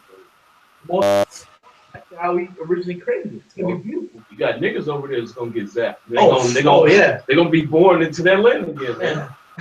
They're gonna bug out. Yeah. I was just here. What happened there? Fighting for the IDF. Them niggas might die earlier, man. You might die in that World War III. About Palestinians. Oh yeah, it's a suicide bomb. You're gonna shoot a little rocket over. Finish that up. That was it on that. All right, let me read this one, Joel, and wrap it up. This is Joel 3:1. I will also gather all nations and will bring them down into the valley of Jehoshaphat. This is in the Middle East. Yeah. Jehoshaphat means Yahweh Shabbat, the Most High's decision, or the Most High's judgment. Okay, and this is a cut on you niggas that don't think the Most High is gonna do good or evil. He forsook the earth, man. The valley of Jehoshaphat, okay, the word Jehoshaphat actually means Yahweh's judgment, man. So this is a thing the Most High orchestrated, Yahweh orchestrated, so he can judge the earth, man, or judge the nations, okay? And a lot of you niggas, you gonna get caught up in the judgments. You niggas gonna run to the military, all right? Like the brother Gabar was bringing out earlier. You niggas, they giving bonuses out, man. You know, a nigga's gonna run to a bonus, man. Oh, man. So the military get a bonus, you know? Black woman was his son. Yep. Bonus. You know we need that money. You know, okay, mama, I'm gonna do it. You know, niggas love their mama, man. They listen to anything their mama tell them to do.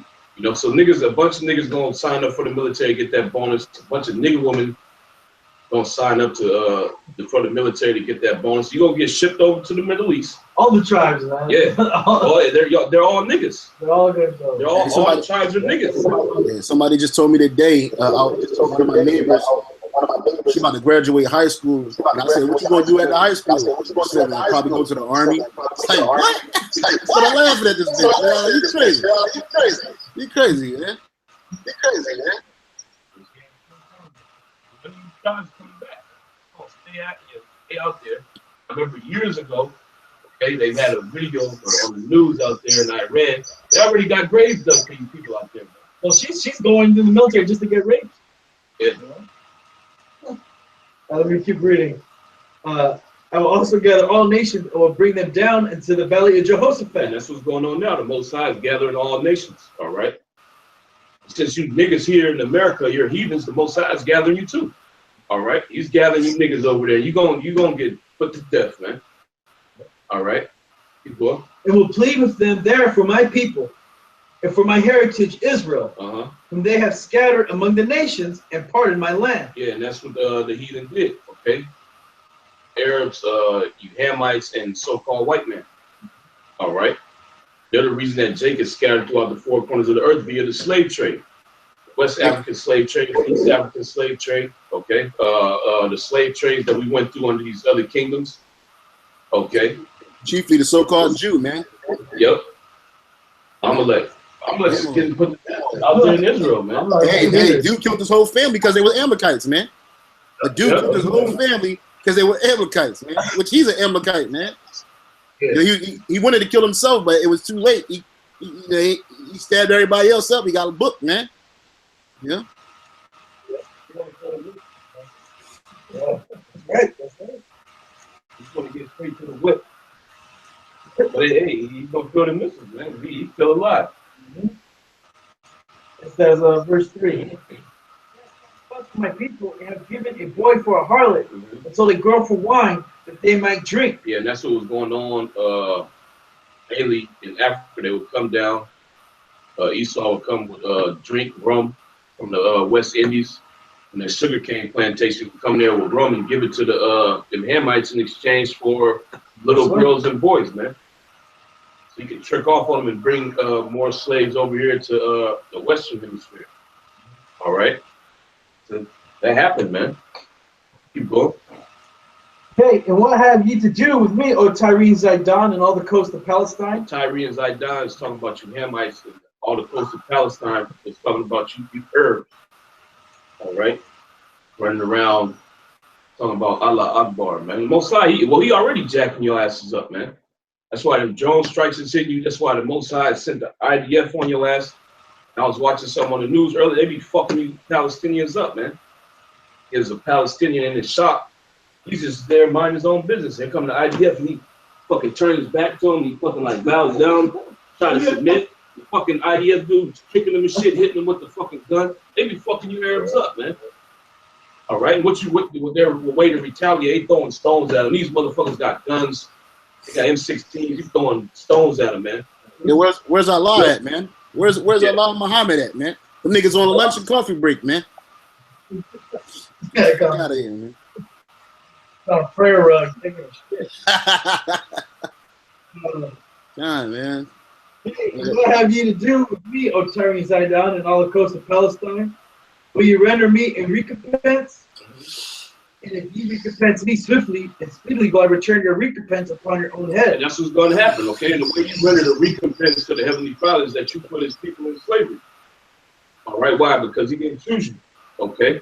And these niggas do the same thing. Since the Most High didn't choose them, they want to try to do something to the many he did choose. You know? You niggas you're heathens. Yeah, just like the heathen do, man. All right? But like I said here, the Most High is going to render a recompense on you speedily. Okay? And that speedily is in on the Most High's time frame. Okay? Now it says in Peter's that 1,000 years is as one day to the Heavenly Father. So what? The slave trade started. The Arab slave trade. Okay? Now going up to now, it ain't even been a day yet. So the Most High is going to get you heathens back, man. Yep. Quick. All right. It ain't gonna take a day for them to pay you heathens back, man. Oh man, it's gonna be a swift destruction, man. You know, yep. Y'all thought y'all got away with it just because y'all starving over there in Africa. You might be starving over there in Goot land or getting filled with smoke and smog. Hey, that don't mean shit. That ain't your judgment yet, man. You about to that's your recompense for doing business with Esau. We're gonna break you, man. The scripture said we're gonna break you into shivers, man. Man, hey, point blank, simple, man. That ass is grass, man. Okay, you're not gonna wake up out of this. It's gonna be. I often say this, man, but truly, the world is gonna be a living hell for the heathen, man. A living nightmare every day.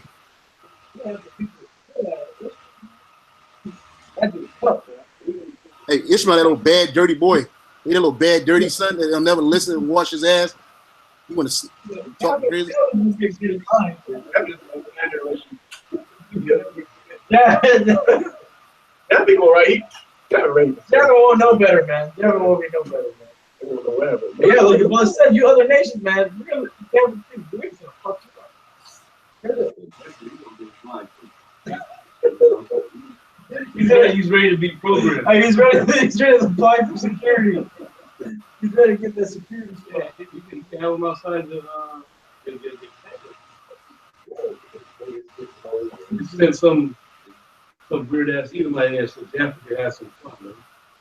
You know? Hey, but I was watching our just because of the bar, he made a statement that the land being polluted is not your judgment. Remember, I was on the comment board one time and I seen an Edomite he was saying that their judgment was World War I and World War II and the Civil War. See how many white people died? That was our judgment for messing you Israelites up, man. Oh shit! Hey, look, you wish that was your judgment, Esau. All right, you ain't getting off that either. Well, Americans, you weren't really dying like that for war. Them Europeans, they got jacked up, man. They got Germans, French, right? Russians, they got Russians, they got fucked. You Americans and you virgin daughter of Babylon, right? You ain't got no judgment for what you damn devil, just for your sins here, right? You're gonna get totally wiped out, right? As the scripture said. All right, let me read through this real fast. And wrap it up. Because ye have taken my silver and my gold and have carried into your temples my goodly pleasant things. The children also of Judah and the children of Jerusalem have ye sold them to the Grecians. All white people, all right? The children of Judah and Israel is talking about the northern and the southern kingdom. All right? So-called blacks, Hispanics, and Native Americans. Well, you got niggas that don't believe that the North is the North. Well, why are they going to slavery? Why did so-called white man come over here and ship them throughout the four corners of the earth? Isn't that a curse that fell upon the nation of Israel? It says that they might remove them afar from the border. Behold, I will raise them out of the place whither ye have sold them. Which is mainly America, all right? And also the other places that Israel is scattered. The Most High is going to raise them up from those lands. Keep going. But the main rising up is going to be here in America, Babylon the Great. No, I will raise them out of the place whither ye have sold them, to return your recompense upon your own head. And I will sell your sons and your daughters into the hand of the children of Judah, and they shall sell them to the Sabians. Hamites, Sabians, Hamites. We're going to gather you Edomites up. All right, we're going to sell you the Hamites, man. Okay. And when the officer of Israel is not in the land at that day, we don't know what the hell's the Ham going to do to you, man. You know, you're going to keep poking you with shit, eating your fucking insides. You know, we're going to come and execute judgment, but hey, you know, shit's going to happen to them. Hamites is going to fuck you up, man. I had a question. Hey, what you said? What they gonna be doing then? Hamite ain't gonna be free. So we gonna sell them to them. We gonna sell them to the Hamites. They're not gonna. What they gonna be doing? Building our palaces or something? Because Ham ain't gonna be free either. Yeah. So I'll be trying to wonder. You gonna sell it on the usury 100% interest, right? All right.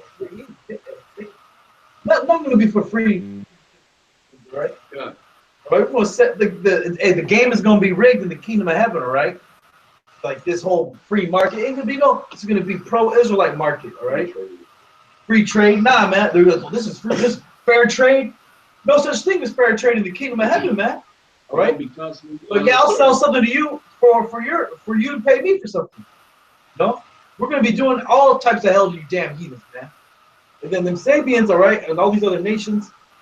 They're gonna get their piece of cake, man, on you Edomites, man. All right. Yeah. Everyone hates this devil, right? Yeah. Everyone hates you so-called white people, you Edomites, man. And that's why they're gonna destroy this place. Both sides are gonna really get their hatred back up. You can see it right now. And all these other nations, death to America, they're chanting death to America. I'd be on the RT live stream, right? When they ready to destroy this place. People are like, you Americans are stupid, and we just can't wait for Putin to wipe you out. They're saying that. Russia just do it already.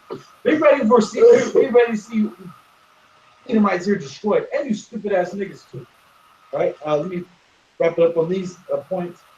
Proclaim ye this, verse 9. Proclaim ye this among the Gentiles, prepare war. Wake up the mighty men. Let all the men of war draw near. Let them come up. Beat your plowshares into swords and your pruning hooks into spears. Let the weak say, I'm strong. Assemble yourselves and come, all ye heathen. Yeah, let the weak say, I'm strong. It's talking about these heathen nations getting nuclear capabilities, man. Which is the reason why the United States ain't fucking with them crazy ass lemon heads, man. Yeah. All right. He ain't going to North Korea and trying to do anything that was it Kim Jong-un. Trump just talking shit, man. Well, Obama was just talking shit. Bush, he was just talking shit. He never went over there. I think as soon as Trump got in, the dude shot a missile off. Yep. It says, assemble yourselves and come, all ye heathen, and gather yourselves together round about. thither cause thy mighty ones to come down, O Lord. The mighty ones are the angels. Keep going. It says, let the heathen be weakened and come up to the valley of Jehoshaphat, for there will I sit to judge all the heathen round about. All right. Put ye in the sickle, for the harvest is ripe.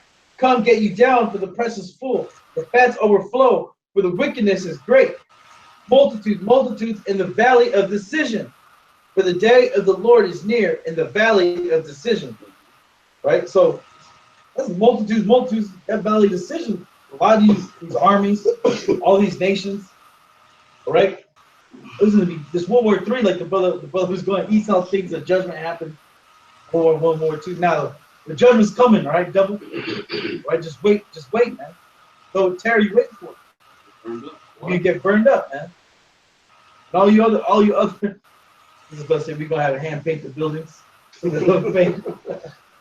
Oh man. Shalom to all you brothers on the live stream, Lord willing. Get up with you bros. Tomorrow we'll be streaming again from this channel on the side of camp, Lord willing. With that, we're going to say, hey, Kwam Yashawala, hey, Barakatah Yahweh, Barakatah Yahawadah. Right? Shalom. Shalom, Mike. Stay strong. Stay strong. Keep it going, man. Shalom.